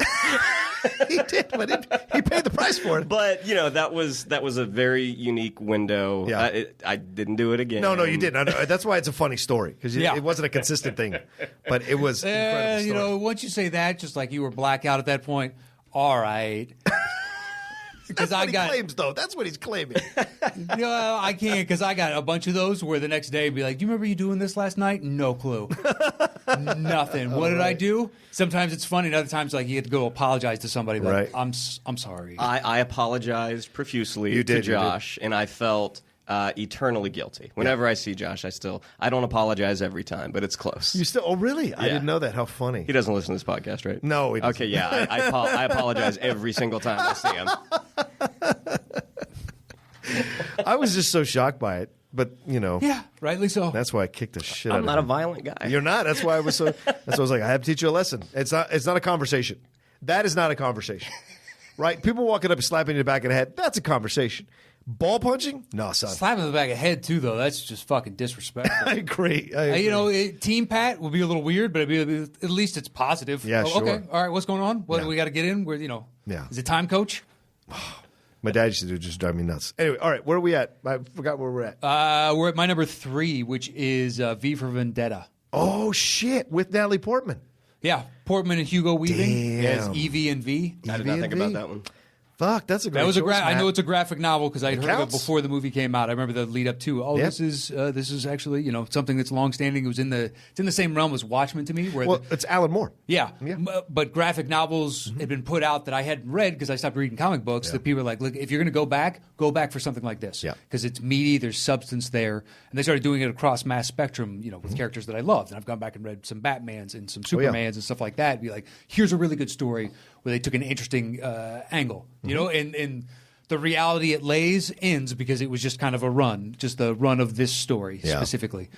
Yeah. And within this, corrupt totalitarian government comes in and creates a police state, and this is their version of it, and it's calling back, to a time when someone was trying to oust Parliament by putting a bomb underneath it, Guy Fawkes. and to use that iconography to kind of give a spirit to the same sentiment on some level where, Guy Fawkes may have been misguided. I wasn't around. I don't know the logistics of the entirety of why he was doing it. But that sentiment probably rang true for a number of people of like, Parliament is so corrupt and it's destroying all of our lives and it's only benefiting so-and-so. What if we got rid of it? We just started anew. Yeah. And to do that in modern days, sometimes government, especially now with a police state, can get completely out of control. And it really is between the two of them. Like her reading, Evie reading those notes that she thinks is a legitimate character that's going through this and was writing and whatnot, and she picks it up. And the reveal of that ultimately when it's just something she conjured in her mind but helped crystallize her emotions and what she should be driving towards. It's like, wow, that's the best training montage without being a training montage I've ever seen. Yeah. Just gorgeous. I thoroughly enjoyed it. I almost put it at number 2. It came close, but I think I like my number 2 has a higher rewatchability for me. Well, as the outlaw who wears the V for Vendetta mask, I appreciate you putting it up there.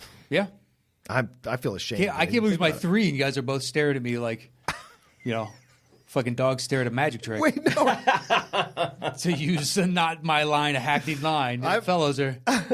I'm more just ashamed that I didn't put it on my list. That's a fucking great choice, man. All right, anything you want to say? No, that's it. What do you got at 5? Okay. My 5 is Thor and Loki, as I said, from the Dark World. Okay. That's the one that I absolutely love them together in this movie. And it's a movie that we were just talking about it the other day. Oh! It's in your top 2. Nice. I will shut my mouth Good then. for you. All right, Spider. All right. My number 4 then is Black Panther. I thought you said... No, go ahead. I was doing Spider from that. All right, Spider. That's my Imperioli. Thank you. It's very good. Thank you. Tony, why are you choking me? My number 4 is Black Panther and Shuri. All right. Yeah, because she is the tech genius. She builds everything for him. She is guided by him. When he comes off the plane, the first person he talks to is Shuri in the beginning of the movie because it's all her equipment, all her tech that he's using. And yeah, she's not out in the field fighting with him, but she did engage in the car when they were having that car chase in South Korea. So she is always working with him on. So more than Okoye or Nakia, I think it's Shuri more than anyone else that works with Black Panther and in the comics eventually becomes Black Panther herself. So there is a good chemistry between them throughout. And that's when Black Panther is motivated to fight even harder and tackle Killmonger, it is when he's about to kill Shuri. So there's all of that's there that's involved with them and their relationship as it progresses throughout the movie because she never goes on the missions with him physically, if you notice, but she is always involved in helping him and trying to and then to have the brother-sister relationship when she has him kiss or kick the thing again. It's true. It's missing videotapes from superheroes because usually you have to shield that from them because you don't want them to get hurt. Exactly. So to have that dynamic, it's interesting. I don't know. She's kind of like a better version of M to me. Oh, interesting. Or not M or Q. Q. Where she's got all the gadgets and she can help on the outside, but he's off James Bonding, taking care of shit. But Q never jumped into a car to like that. That's that where kind of she stuff. is a much better updated version of And that. she's a tactician. Like when she gets what's his face, Martin Freeman, to get in the plane and do what he needs to do to stop that tech from leaving Wakanda. True. She is always involved in everything. So I appreciate that. And she's the one that built the railroads and built the vibranium things. The vibranium train. Vibranium train. So she's a very big contributor. So Black Panther on both sides, like he couldn't be what he is without her. And I don't think she could have a vessel for her tech without him. And so that makes them, to me, a symbiotic relationship. Yeah, that's a good pick. I mean, I think if I were to think about Black Panther, I would have thought him and Okoye. But I think Shuri, you've laid out a better argument. Damn right. All right. By the way, Vibranium Train sounds like a great Wakandan Aussie cover band. You know what I mean? They just tie in. That's all I've been thinking about. What would the song titles be? What would the posters look like? That's literally what I've been thinking about for about 15 seconds. I have no idea what you just said. I was zoned out on Vibranium Train. I apologize. I should be present within the conversation. African tour of It was my own little Vibranium world. Train. That could be the next T-shirt design, guys. There it is. I don't know how we don't get sued by Marvel, but if we can pull it off, Oh, wait, Vibranium Train. They don't own Vibranium, do they? They don't have trademark on Vibranium, do Don't they? you think Marvel? that's kind of a... Yeah, do you think they have a trademark on Vibranium? I would assume assume so. they probably. What about Vibranium? They wouldn't have a trademark on Vibranium Train, though. of the word vibranium, because it's a completely fictionalized word that they created. They probably own all the rights to it. Shit. All right, fine. Maybe not. I don't know. If we have any trademark lawyers listening to us, Yes, please, let let us us know. know. Or tell us if anybody's ever looked up trademarks. Where's the easy database for that? Submit it now. I think you could get away with Vitranium. But Judging from Matt's expression. Bi-Tranium? Vitranium? I like this idea. Now it sounds like, what is the name of that metal band that does Christmas music now? The Trans-Siberian Orchestra? Yeah, Whatever. Trans-Siberian Orchestra. They do their shredder guitar over there. Yeah. It could be. That's not a bad idea. All right, so then my number 3 is Logan and X-23. Is it your 3 or your 5? That's 3. That's my 3. Because I had 5 is Thor and Loki, 4 was sorry. Black Panther and Shuri. Sorry. Yeah. Yeah, 3 was Logan and X-23. It's a punt. Not on my list. What the fuck? Zorro's on his list, but Logan X-23 don't make the list? I'm starting to wonder if I should have asked him to be on the show. All right. What's your number? Yeah. Matt, it was really nice meeting you. Look, Zorro makes everything better. So apparently that list is just a little bit better. Why don't you go ball punch Zorro, you son of a... All right, what's your number? What do you got at 5? That's my Big Hero 6. That's Hero, Oh, yeah, Hero right. and Baymax. Right. Number 4, I have Diana and Steve Trevor from Wonder Oh, so Woman. it's a punt. Okay, cool. Yeah. From earlier, yeah. Coming off of Batman vs. Superman, which I did not care for as a film, and I didn't really care for her performance either. Me either. I thought she and Chris Pine had just such fantastic chemistry together. Yep. And watching how they didn't switch the role, he wasn't the damsel in distress. Like, he obviously couldn't do everything that she could, but he was a vital part of that team. Absolutely. And to watch how, while they were still fighting, they were also semi-courting at the same time. And that moment at the end with the watch, I'm like, man, that got me every time. I agree. I'll be curious how Wonder Woman, the sequel, how he gets reintegrated into Saw it. that still. I saw the still. That's all I've seen. Yeah. I don't know if there's been anything else. She dropped a new picture of Kristen Wiig today. In her Kristen Wiig is in it? Yeah, she's playing Cheetah. She's the playing villain. the main villain. Really? That is a logical reaction. What you just said. That's look. I love Kristen Wiig. So everybody loves Kristen Wiig. How's Kristen Wiig going to be menacing? That was the Are we internet's Tom Hanks in collective her? reaction Yep. from 4 months ago when they announced it. And she's playing Cheetah, which is, in essence, Wonder Woman's Joker. And she is... Yeah, I've seen Cheetah before. Yeah, she's an archaeologist who becomes this like feral creature. I've seen like Cheetah be part of a gang against Justice League. Yes. Type of thing, but I don't think I know any standalone. I don't know her the backstory. Injustice Society or whatever it was. Yeah. They were together, yeah. But and also in that still, she looks rather bookish. She does. She looks more like Henry Jones Sr. versus Right. Henry Jones Jr. And because she's an archaeologist, and we talked about that on Collider today when we were doing the news piece on it. Riley and I was like, they make her look this way so that when she becomes this feral cat, it's essentially the Catwoman situation where you had Michelle Pfeiffer as a mousy secretary. When she becomes Catwoman, she's a whole other person. So you present it a certain way so that when it turns, it's believable. But anyway, sorry. Yeah, but I think Catwoman's best weapon was sex. And In I the think that's- movie? Yeah, I think. Yeah. Okay. To beguile someone to get them in close, to lure them in with her sensuality, and then Right. once they're in close, she can strike. Yes, I guess so. You sent in all the signals. I love that minute. All right. My number 3 is Cap and Bucky. And I just said from the MCU That's a punt. in general. Okay. Okay, couldn't do it because there's no singular individual movie. I was going by movie Oh, because gotcha. we said comic duo movies, and I'm like, okay, well, overall, sure, but anyway, you guys already have had this. yeah. We'll have this discussion. My number 2, then, Yeah. maybe not on either of your lists. I mean, you've got a great list, though. Man. Dread with Dredd and Anderson. On my honorable mentions. Okay, that doesn't count. That doesn't count. Great choice, brother. Nothing on yours? Not on my list. That's my number 2, guys. Damn, that's incredible. That's my number 2. Wow. And you guys are just like, Matt, you know what?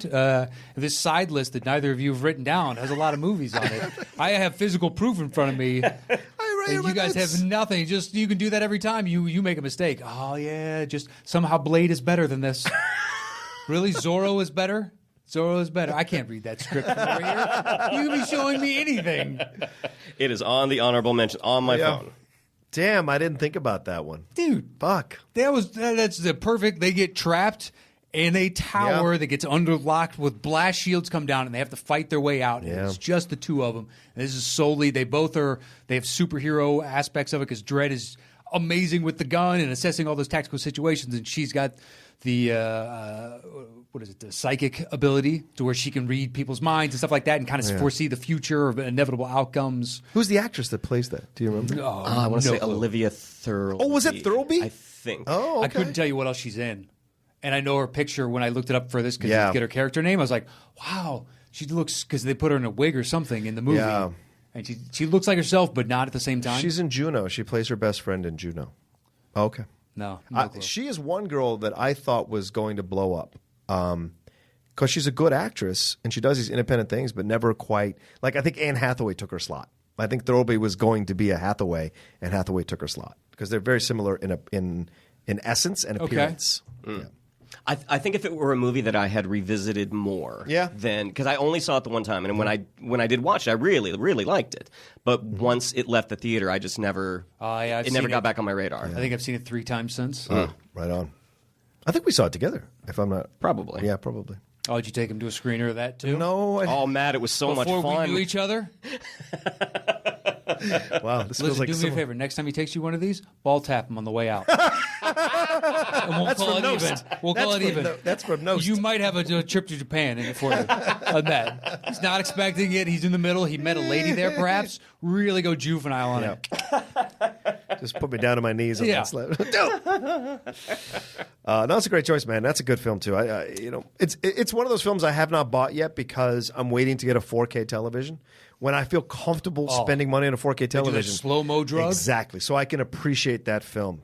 That film that's and terrifying too. 2049. Should we give him a hit of slow-mo? I think that's what it was called. Yeah. Before we throw him off the top. Yeah. And she does it to the people in the early on. It happens off screen, but give them a shot of slow-mo and then skin them alive. Yeah. And you're like the pain of that to where time now a second feels like 30. Yeah. And you're being skinned alive like, oh, Jesus. Yeah. And that's happening when this lush environment that's what they're taking in. And that lushness is now just completely traced with the most difficult, brutal pain you can ever imagine. That movie, it only suffered for me when it came out just because it was right after The Raid. And The Raid is roughly the same movie without all the beautiful cinematography and stuff like that. That's a grittier, trying to be true story. But, I think it's fantastic. You should go back and rewatch it if you find, if you get the chance. People still ask him about it, Carl Urban. And he said recently, I am 1,000% behind reprising this They've talked about character. doing it a TV show. That's what he's talking about. They're talking about a series. Yeah. Which would be great. Netflix it. Come on. Yeah, you can spend how many billion on Lord of the Rings? Toss 50 million, Dread's away. Make season 1. See if it's any good. After what happened with Punisher, there's no reason they shouldn't do it. They have the ability to do it on Netflix. Okay, that was your number 2? That was my number 2. Okay, so then we go to my number 2? Correct. Mr. and Mrs. Incredible. I can't separate them out me. Same. What? What do you mean you can't separate them out? Because the kids and you got Frozone and it just there's plus Mr. Incredible's by himself for so long and then the second one she's by herself. And then once they all join back up, it's all of them kind of together again. And I don't want to spoiler alert on the new one. Yeah, but you get that from the trailer. I apologize though. That's just me though. Yeah. It is just you. That's 2 against 1. Well, no, I'm with Matt because the only time we see them as a duo, John is balling up his fist right now. The only time we see them as a duo is the opening of the first film, and it's all of maybe 30, 40 seconds. Oh, when they're flirting with each other. Yeah. Yeah, but their entire relationship shapes the entire movie. This idea of him being frustrated in the situation, she says, we have to follow the rules. He doesn't want to follow the rules. She has to chase him down. Then they have the confrontation. And then right before they're going to fight the big dude, or Fight Syndrome, he says to her, I can't lose you again. Like, I'm not strong enough to live without you. True. And that through the whole film, to me, that's the duo, because they're parenting. Just because they're parenting doesn't mean they're not still a duo. They're still a duo, and they still fight when they have to fight. Mr. Incredible does the stuff that he does, but she has to chase him down. When she chases him down, then they work together in the forest. And yes, the kids are involved as well, but they're the ones commandeering the kids. Like, they're still the duo in charge. So for me, I think it's a duo all the way through, and even more so in the second movie. The duo aspect of it still works for me, even more powerfully. Yeah, they're doing it even more. So to me, since that movie's come out, it counts. So to me, I would say, for me, Mr. and Mrs. Incredible, over those two movies, they're my second favorite duo, because of there's more to them than just they're superheroes. They're actual. It's incredible for animated films. They actually show real human emotion between each other, and the emotional stakes of what they're trying to do, the reality. I mean, the fact that in the second one they're like close to homeless and have to do it's insane. That just came out. That just came out. Everyone went to see it, man. I'm just $180 million opening Not everyone. weekends. What if it hasn't released? You know, we're international. They've all. You think our friends in Ghana have fucking gotten? Maybe they haven't. I don't know. I'm not on their soil. I don't know what's playing in their theaters. It's not that big of a giveaway, but yes, that kind of, and then what they have to do and all that. So to me, there's always real world stakes to both those movies, and it stems from their relationship. Always, like him trying to feel like the man and provide, and him feeling like the restraints in the first movie and the different restraints in the second movie are constantly undercutting his manhood, and she is trying to, like, she has willingly stepped away from the hero stuff in order to take care of their kids. But now, from the trailers, so I'm not giving anything away, she wants to step back into the fight and hero. And so what does that do? So they're always together, working together, no matter what the situation is, whether they're actually together or not, they're always working together. So to me, that's why I think it's a good duo. Okay. All right. My number 2 is Thor and Loki. Yeah, finally, we got to it. And all right, let's move on. Number 2. Yep, there we go. We said everything we need to. Yeah, all right. Yeah. Yeah, I mean, I didn't peg it down with a specific film. I just said MCU because I think you can't really take...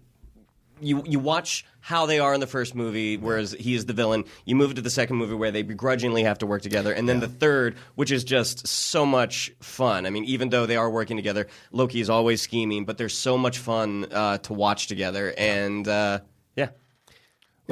I would say just you see the true heart of Loki once his mom gets killed, and the reason that he finally sees what Thor sees in him, within himself, of in this moment, as opposed to just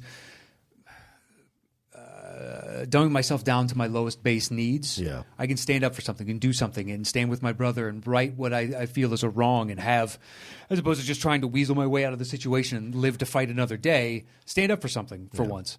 Within this, I love where their relationship gets to in Ragnarok, but they have more to do together within this, and that's why it made my list. I agree. Yeah, I like them better especially in Ragnarok when he's like, "Hey, we're gonna do the hurt guy thing or whatever." No, we're not. And he's like, "We're gonna do the hurt guy thing," and they're just being right to it. But that's a great brother moment where we've done this a million times. I hate it. You know I hate it. We've got 30 of these things. Yeah. Why are we doing this one? But ultimately, the fact that they've grown by that point because of how that scene, plays out. Yeah. And that Thor has grown to understand his ultimately, brother. Yeah. The twist on that scene. Yep, which is great. Oh, if we could be so good Can't together. deny if yourself you would just who you stop. But yeah, they and that's a symbol for a relationship, right? The best relationship when you just accept the person for who they are. Yeah, can you ask them to change some things? Sure, but like overall, you have to accept who they are, or else you're not going to be able to get along with them. And that's Thor and Loki, absolutely. That was your number 2. That was 2 for All me. right, what's your number 1, man? My one is a punt from earlier, which is Logan with Logan and Laura. All right, great. I love that. I'm not going to say no to that. I think it's the best duo in that it's kind of the only father-daughter because she is so much like Wolverine. As he's trying to protect her, it's a Finding Nemo-ish. I got to let her leave the nest to figure out who she is as well by the end of the movie. And because the duo is generational within this, it resonates for me a little bit more. Yeah. So as a duo, it's like, wow, that's trying to, once again, what from Road to Perdition, trying to take care of the project, even though they're not actually father-daughter. Yeah. And it like hinted at it could be that the case. Yeah. Or some of the powers on a he is petri her dish. father. He is her father by blood, even. Genetically. But Yeah, isn't genetic. it, it's part It's his him blood. and probably part somebody else. Yes, like of they course, stole a little of yeah. this and part potentially somebody else. Right. The lineage there, but it's just that of seeing himself within that. And like, don't make the mistakes I made. Right. Become a better person. Like, you don't need to lead the same life. Jesus. But then the world closes in around you and you have no choice. I mean, put it in again when I go home. I love that movie. 2 pieces, man. I'm obsessed with that film. Like, if it's on when I'm flipping channels, I would literally stop and watch it. And I do that with no other superhero movie, except for maybe Dark Knight. Dark Knight is maybe the only other one that I will stop and just watch for a little while because I just thoroughly enjoy both those movies. But I agree with you completely. And that's the thing about the relationship, too. It progresses from what it is. Because he wants to reject her at first. Yeah. And then when she fights, he realizes how much of her is him as well. And then it's through the film, because someone asked me this on our top 10 fathers thing. Well, why did you put Logan and you love that movie so much? Logan is resisting being her father, so it doesn't count to me. Okay. But that doesn't mean they're not still working together. They are still working together and a duo through the whole movie. And yes, Patrick Stewart is there, but he's only there as like a grandpa through the situation. He's not there to be part of the fighting team. It is her and him constantly shepherding this old man through the whole thing through the whole stuff that they're going through, and then she's learning from him without saying a word, and he's developing a stronger bond with her more and more because of how he tries to reject her throughout most of the movie. It is done from a place of like, I don't want to care about you because it's going to take all my heart and it's going to destroy me because people who get near me die, right? And that's what the gift of Logan. It is one of those rare movies that has a massive hole of exposition in the middle of it that you just accept. The X-Men died. We don't know how. These two were involved, and they're fucking broken up about it, and we don't even need to hear any more about it. And that's incredible. It's so impossible to do in this day and age. As critical as people are of every fucking superhero film, it is incredible to do that. So to see those two and how they progress, and then at the end, you're right, Matt, the last lesson he bestows on her to send her on her way in a more powerful way that he never got to do, or he never had anyone do for him, except for maybe Professor X, which is the great irony of that whole situation. Well, to me, I break down when he buries Professor. Dude, that scene destroys me every time. Of course, the last scene does too, but that scene when he buries Professor X, he's burying his father, like in essence, his father. Yeah, that's true. And his reaction to it all, it takes all of his energy, which is why he passes out after he destroys the truck. It's because there's nothing left of him. You know what I'm saying? And she takes care. So now she becomes the alpha in that situation and carries him, and they work together. And she's taking care of him, drives the truck, gets him hoisted into the thing to be recovered. So it is, and then they fight at the end together with those kids. So yeah. I do like them as a pair. I like 2/3 of that movie. I'm not a big fan of the third act, and that's just subjective. That's just taste. I feel like it's a little repetitive. The third act in the woods, I feel like it reminds me of the action sequence from X-Men 3. I don't feel like her calling him daddy is earned personally. What? I don't feel it's earned. I don't feel like she doesn't understand that. I don't know. I don't think it's earned in my opinion. That's fair. But I still did enjoy the film. I'm not going to revisit it as much as you did. Yep.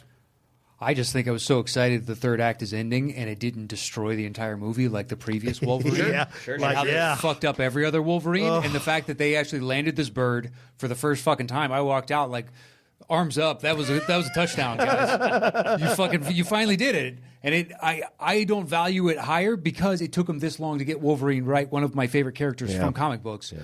But I still walked out going, finally. There's a Wolverine movie I can defend to people. Yeah. Yeah. Anyway, so that was my one. What do you got? Cap and Bucky. That's my number, the punt from earlier. Yeah. That to me is the team. It's the duo. To me, it's always going to be the duo. From which movie?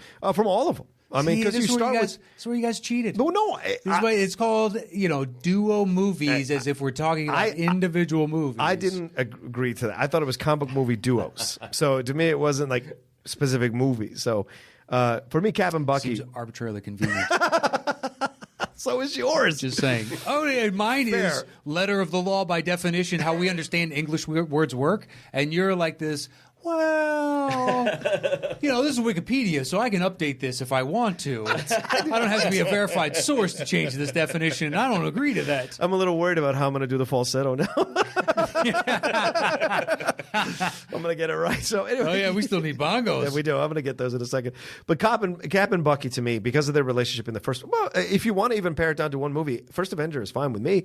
They have the relationship all the way through that movie until he dies. And so... Or supposedly dies. And that is from even before he becomes a hero. Because he is still, to me, my approach to First Avenger, and I hate when people put that movie down. It drives me insane because that movie is a fantastic origin movie. The fact that he is a hero already without the serum. He is a hero without the fucking serum. He doesn't need it. It just accentuates, which is why Stanley Tucci's character wants to give it to him and not some musclehead lunkhead that Tommy Lee Jones wants to give it to. He wants to give it to a guy who has a heart to fight, because to be a hero, you've got to fight past what you think your body can handle.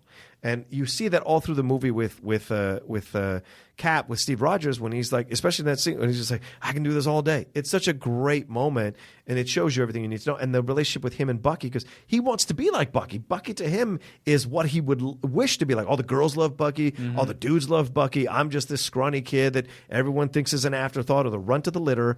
And now all of a sudden the roles are reversed. Mm-hmm. And how they work together still when the roles are reversed, and how it's an uneasy partnership initially because Bucky's used to being the guy in charge. Right. And now to have Steve Rogers doing it and having that work out through its way. And then when you weave that into Civil War, holy shit, which is one of the greatest battles or fight scenes I'll ever see, is Iron Man, Winter Soldier, and Captain America at the end of Civil War. I don't go back and watch Civil War a lot, but that scene I go back and watch a lot when it's on Netflix, because there are so much emotional stakes going on, and that's a duo fight versus one dude. And the emotional stakes going through the whole thing about their relationship is just so powerful because the first movie built it up, and Winter Soldier built it up, and then Civil War is the payoff for that whole relationship. And the genuine care that Bucky has for Steve as well, which you see when they're at the World's Fair, when he's just like, hey, I don't have any reason not to go over. Everyone is sacrificing. And what Bucky says to him is like, this is war. Yeah. Like, I don't want you to get hurt. And then you see, they revisit it a little bit in Winter Soldier when you see that flashback after Steve's parents have died. It's true brotherhood. Yeah. Those two guys. Yeah. A true duo. Number one. Should have a movie attached to it as opposed to giving me this bananas bullshit of, it's their performance across 12 movies. 12 movies? I didn't say that. And the animated shorts and the interviews they've done. Scenes. Exactly. These guys are the best. You ever see that interview they did with Leonard Maltin? That gets thrown in there. You can tell the actors like each other. What is this horse shit? If we could do that, then I could probably, you could go into Infinity War and be within this movie... I'm confused. Your list is fantastic. I don't know where you're taking umbrage with, none of us have had an issue. We've all felt terrible that we didn't put yours or thought of yours. You have a great list. Don't you build me up with positivity. Don't you build me up with positivity, John. I'm telling the truth. I don't understand the world like that. I understand one that punches me in the mouth. It is my turn. Is it your turn to bat? Oh, no, I got my number one. He's got to do his number one. Oh, I apologize. Which I'm totally shocked. And I'll whittle this down to one movie. Batman and Alfred from Batman Begins. Oh, come on! Come on! How do neither one of you have... Taken Begins? Batman Begins. Batman's my favorite. I've seen just about everything ever done with him. That's an interesting call. Because, interesting call. I had to hear the argument. Alfred takes no part fighting anybody. He just serves tea. Yeah, but he did nothing. He did just as much as Ned. Exactly. I mean, he was the one that is helping him get the suit. That he's in Dark Knight, and again, I'm going to go to the trilogy now. I'm going to break my rule. Not even 10 seconds later. It's his idea to abscond with the Russian ballet. That's true. I mean, he is a vital part of that team. I'd say his most important is when he doles out the wisdom that Bruce can't see, or reminds him of who his father is to ground him back into reality when he gets too much in the weeds about things. When he pulls him out, it's like, some people just want to watch the world burn. Yeah. Some men want to watch the world burn. You're like, yeah, that's true. And this looks to be one of those anarchic individuals that's all they want. That's a great call. I hadn't thought of their dynamic as a duo because I'm thinking although I thought of Ned, but Ned is more active because once Alfred gets active like that, it turns into the cartoonish. He's scratching the CD kind of horse shit from Batman and Robin? Yeah. Which is why I think that duo works better in Justice League or in BVS because he's more active. Yeah, he's more mechanic and stuff like that. He fights. But I like if we're going to take an English butler, I like the choice of that one. That's interesting. Yep. So that is my. I support it. I support it. What does he say? What do we fall, Master Bruce? To learn how to walk. To learn how to walk. To learn how to pick ourselves back up. That's That's right. That's right. Yeah, that's what his dad said to him when they pulled him out of the well, and then he does it later on to reinstill confidence in him that he already has. That's a good partner. I wish I loved that movie more. Batman Begins. Oh, it's a good one. It's the Katie Holmes things that I don't just, mind. Like I'm me. sick of origin stories, and it's one we all know. Batman's a common, one of the most, if not him and Spidey. Oh yeah. But I enjoyed that. It was like, if you're going to give me an origin, that's completely different from what I expected. Yeah, the Ra's al Ghul. And stuff is Alfred great. does club a guy after Ra's al Ghul has set fire to the mansion, and he says, "I hope you're not with the fire brigade." That's right. So he does fight a little bit. All right, fine. I hope you're not with a fire brigade. All right, fair. That's fair. I'm sure a lot of people listening going, yeah, what the fuck? What's wrong with you, John and Matt? So there you go. All right, let's compile our list, and then I'll go get the bongos. My turn. I think it's your turn to bang. I think it is my turn to bang, so I will go get the bongos. Okay. I will start writing out the numbers across the side. So what do we have? We all have Logan. I do not have Logan. Oh, you do not? No. I thought it was a punt for you from earlier. So No. Do we have? What I was your don't- top three again? 3 is Cap and Bucky. 2 is Thor and Loki. 1 is Batman and We all Alfred. have Thor and Loki. Thor and Loki might end up as the duo at the top. They should, because if collected works, that's one where I think genuinely, yes, because they're brothers and they get to have moments that a lot of other individuals don't. Yeah. Like we were talking about with T'Challa and his sister. I cannot remember that character's name. From Black Panther. Shuri. Shuri, thank you. You don't get that all that often because usually family member is going to be in harm. So yeah, it looks like Thor and Loki might be number one. What? Wow. You don't have Diana and Steve, right? Nope. What do you have in your top three that potentially we have in common? Because otherwise we have nothing. Logan and X-23? No? Not on his list. That's insane. So then we don't have any other threesome, do we? Is Thor? Yeah. Wow. Really? Yeah, we don't. So we're going to have to go by highest rank. That's the only one we have as a threesome. So Cap and Bucky's not number one? No, I don't have Captain Bucky. What the fuck? All right. So then we're going to take, I guess, Dark World. Well, where do you have Cap and Bucky? 3. I have it at 1. Yeah, but I don't have it. He's got it at 2. I've got Thor at 6. He's got Where do you what have at 2? Thor? I've got Thor and Thor. Loki at 2. I have it at 5. That we all three have it. It's basically in our. I it's see. the only one I'm we sorry. all three have. So that's number 1. Yeah. So then Cap and Bucky's number 2? Do we have anything? I got Logan at 1. Where'd you have that? I had it at 3. And you have Cap where? At 3. Damn. You have it at. Cap at 1. Well, that means then, by the way this worked out in the past, that means fucking Cap and because we're fighting it out. And Yeah, he agrees with he's you, the so we'd guest. either have to flip or. No, he's the guest. We have to go. Okay, I could have You could have. not remembered that rule because you don't remember the rules, I don't. and I could have Yeah, I spun never that do. against you. But I'm a fucking gentleman, I appreciate you. so I'm going to throwing the give you cuss word that. in front of that. That's how a gentleman does That's it. right, that's he right. tells you how upstanding he is, and then tells you to pick a Captain America. I'm not going to do the shenanigans of all of them. All right. Which one you want? Which film? Yep.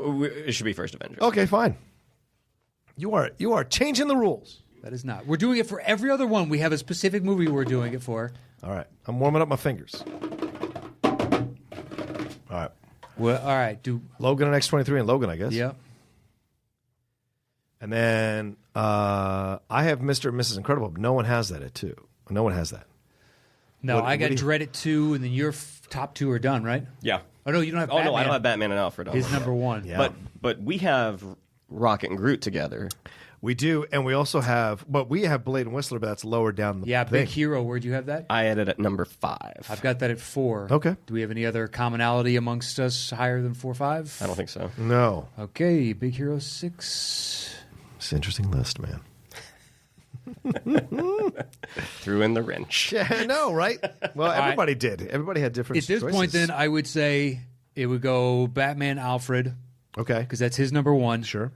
And then since you lucked out with Captain America, can I take Dread next and you get your number 2? Yeah, that's fine. So, yeah, And you want Batman Begins? That's how Yeah. Wait, we have Wonder Woman in common, don't We we? don't have Wonder Woman, Stephen Trevor. Yeah, what number do you have that at? I have it at 4. I have it at 8. Well, let me write these down, and then we'll do that one next, unless we have something higher. No. Because no one has Black Panther and Shuri. So what do you do? What's next? Oh, Dread?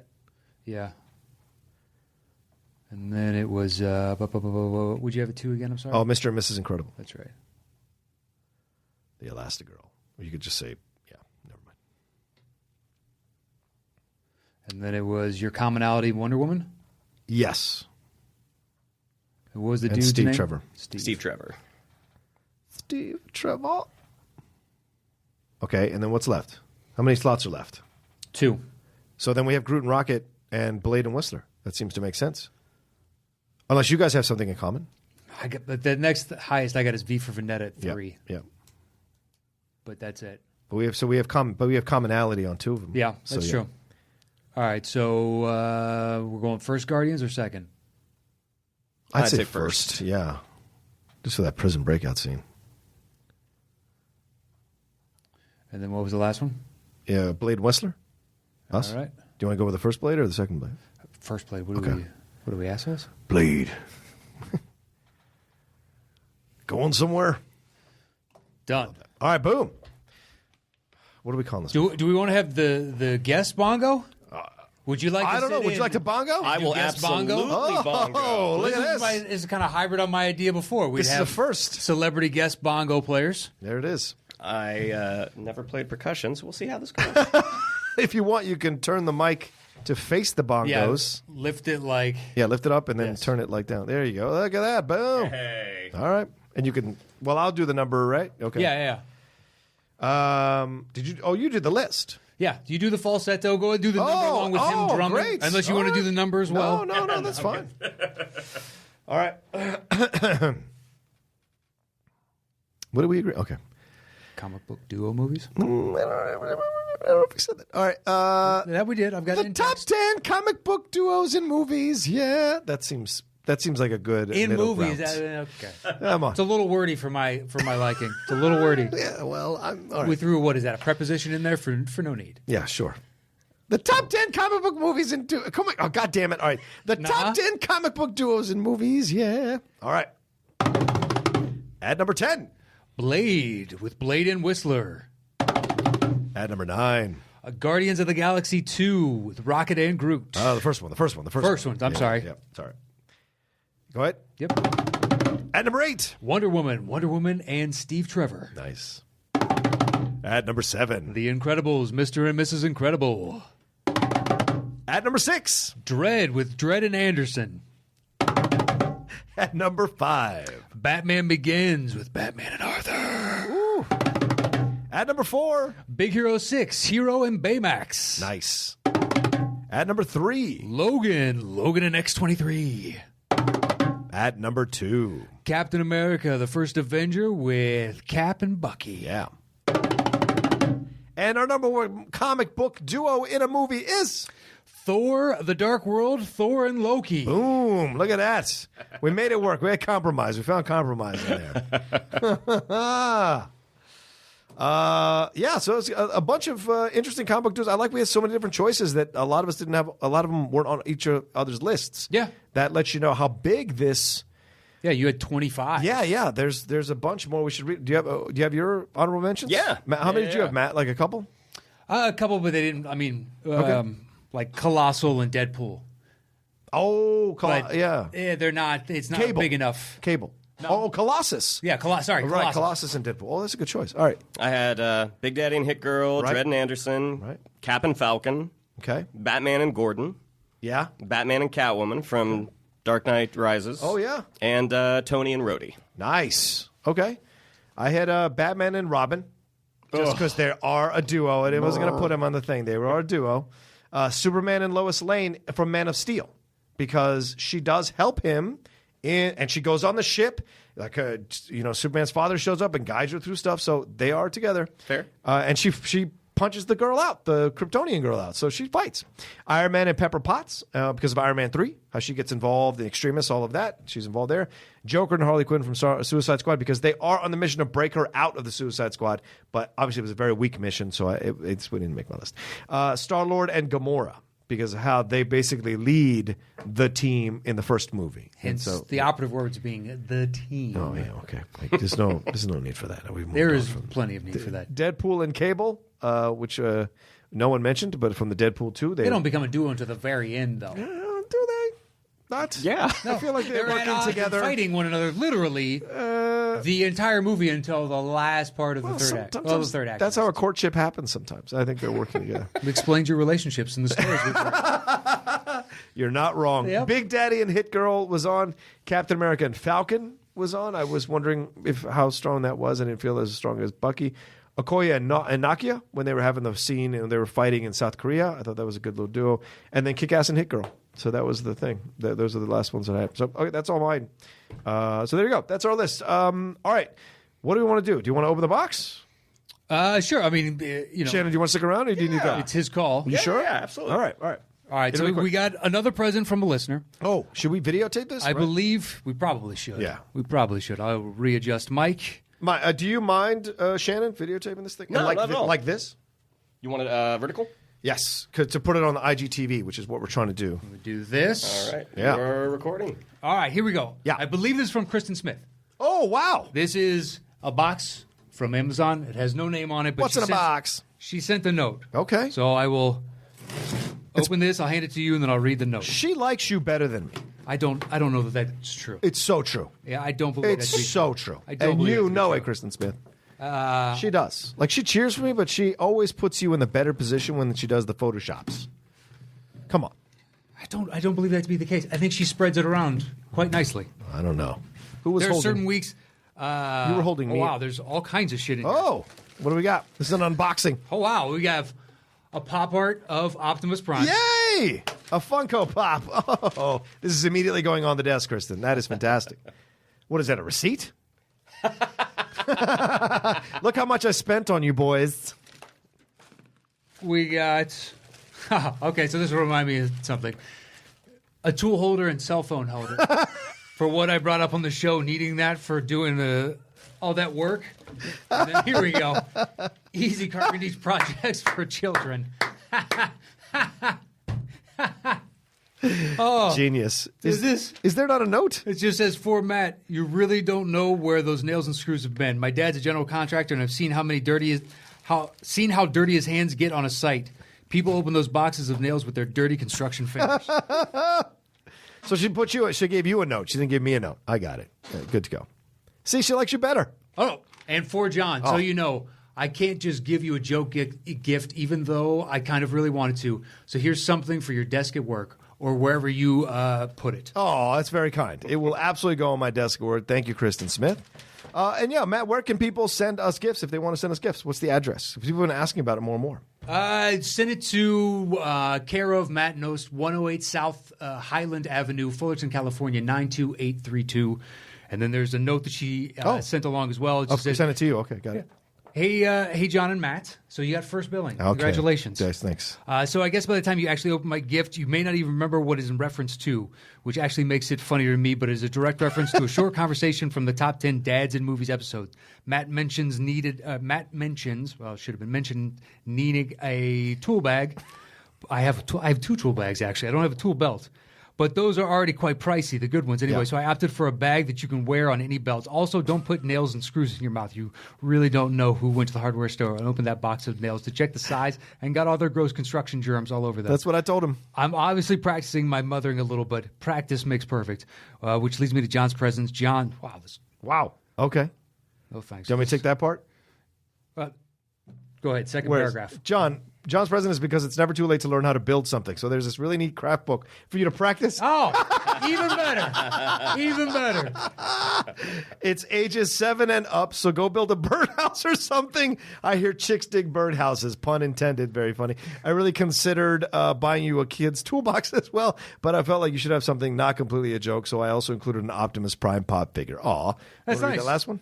I really appreciate the support and fun that you have provided through the podcast, my conversation with you guys. Last year was a terrible year for me and my husband. Aw. It was things like the Top 10 show and the Schmodown that helped us leave behind our troubles for at least an hour or two to laugh together over movies. Being asked to make the graphics was a great way to focus on something creative, and you always introduced me to the other half of Team Admin, who has become a great friend and has helped me and my husband relocate to the great city of Chicago. So thank you for a great year and laughter and fun.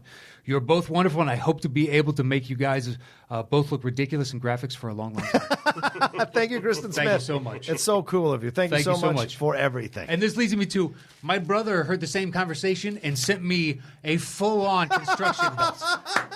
So you, like-minded with my brother.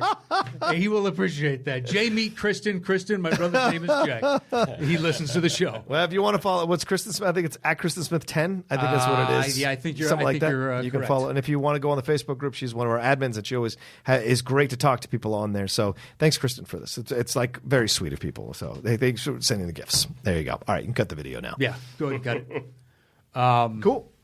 All right. Anything else? Any business we need to wrap up? No, that's it. For those that are listening to this and don't already realize it, on Patreon, we've been putting up recap and reviews. So there's one for Jurassic Lost World. Yes. Or Jurassic World, rather, that just went up. Yeah. On Friday? On Friday. Yeah. And we've done some others. And basically, as John goes to screeners and I pay like a schmuck. Oh, my God. As I see these movies as they come out, then we meet back up. And if we can schedule the time, we'll put up a recap and review. Yeah. We're not going to guarantee it, but probably. We did it for Incredibles 2. And Solo. And Solo. Yeah. So it's summer movie season. Yeah. You guys used to love that on the earlier iteration of the Top 10 show, so it's nice to kind of walk back into that realm a little bit. Yeah, a little bit. Not that we overwhelm ourselves. Not all the time, but if we know we got the time for it, we'll happily oblige. Yeah. Especially if it's the same week as a Thunderdome. That's a 3 or 4 hour recording night, and that's too much for me that's sometimes. a long fucking for night. both of us. So, all right. I want to thank Shannon McClung for taking the time to stop by the show and be a guest. Dude, it's always a blast hanging out with you, and it's even more so on something like this, and even more so because you're a fan of the show. And so it was great we kind of killed two birds with one stone there, bringing on a legitimate fan of the show, and a friend of mine. So there we go, and hopefully a new friend of yours. Thank you very much. As I said earlier, I listen to all the. I think I've listened to every top 10 podcast, both the old version and the new version. I used to be suspicious because every time I get in the car, he'd be halfway through a podcast of ours, and I was like, "What are you trying to do?" He told a story one time. He got into a friend's car, and they were listening to the show, and he's like, "No, we just drove around town and listened to it." And I was like, "You narcissistic." I said it on air, and he was like, "I didn't want to, he wanted to listen, so we listened." And I was like, sure. It wasn't your insistence going, "Hey, have you listened to this week's show? You should listen to this week's show. It's really good." No, but it's happened so many times that I know he is listening, so I appreciate it. Because he'll text me every once in a while about something on an episode. He'll be like, "Oh my God, blah, blah, blah, this or this." So it's great to know. And where can people find you, man, if they want to follow you or do whatever and talk to you or whatever? On Twitter at Shannon_McClung, and it's Shannon NNON, and then McClung MCCLUNG. Okay. And if my reps would be thrilled if you would go to my Facebook fan page, Facebook.com/Shannon McClung fan page, and give it a like, because apparently that means something now. Shannon is one of the best dudes I know, aside from the ball punching. He's a very nice guy. Beautiful wife, great relationship there. And so give his page a like. You will not have any kind of weird spam or stupid stuff or dumb posts from Shannon. He's a very cool dude. So go and like his page on Facebook, and it won't cost you anything. And he posts only about the stuff he's doing, and it's not like overwhelming. So that's a good thing. That's as good as I can pitch it. Thank you, John. You're welcome, of course. Yeah, it was a pleasure having you. Thank you so much for taking the time to come and join us and basically bullshit for two hours or whatever this is. Yeah, just about. Yeah. And for those who want to join us on Patreon, it's patreon.com/the top 10 with the number 10, or at facebook.com/groups/the top 10 show with the number 10. And you can hit me up on any social media at Matt Knost, MATTKNOST. Yeah, and you guys can always find me at The Rocha Says on Twitter and on Instagram. And as Matt has said on Twitter and other places, we are very close to finalizing the deals and having everything in place so we can start having T-shirts and merch and all that kind of jazz. So, so looking forward to this thing in the next week or two, right? Yeah, maybe by the time, probably 2. Yeah. By the time they hear this one, will probably be the week after that, is my guess. I agree. The way things are lining up now. Yeah, there's no rush. It took us a long time to get here. And then we have to turn around. And we have to get it right. Yeah. Yeah, absolutely. All right. Thanks, everybody, for listening. And we will talk to you all next week on the Top 10 Show.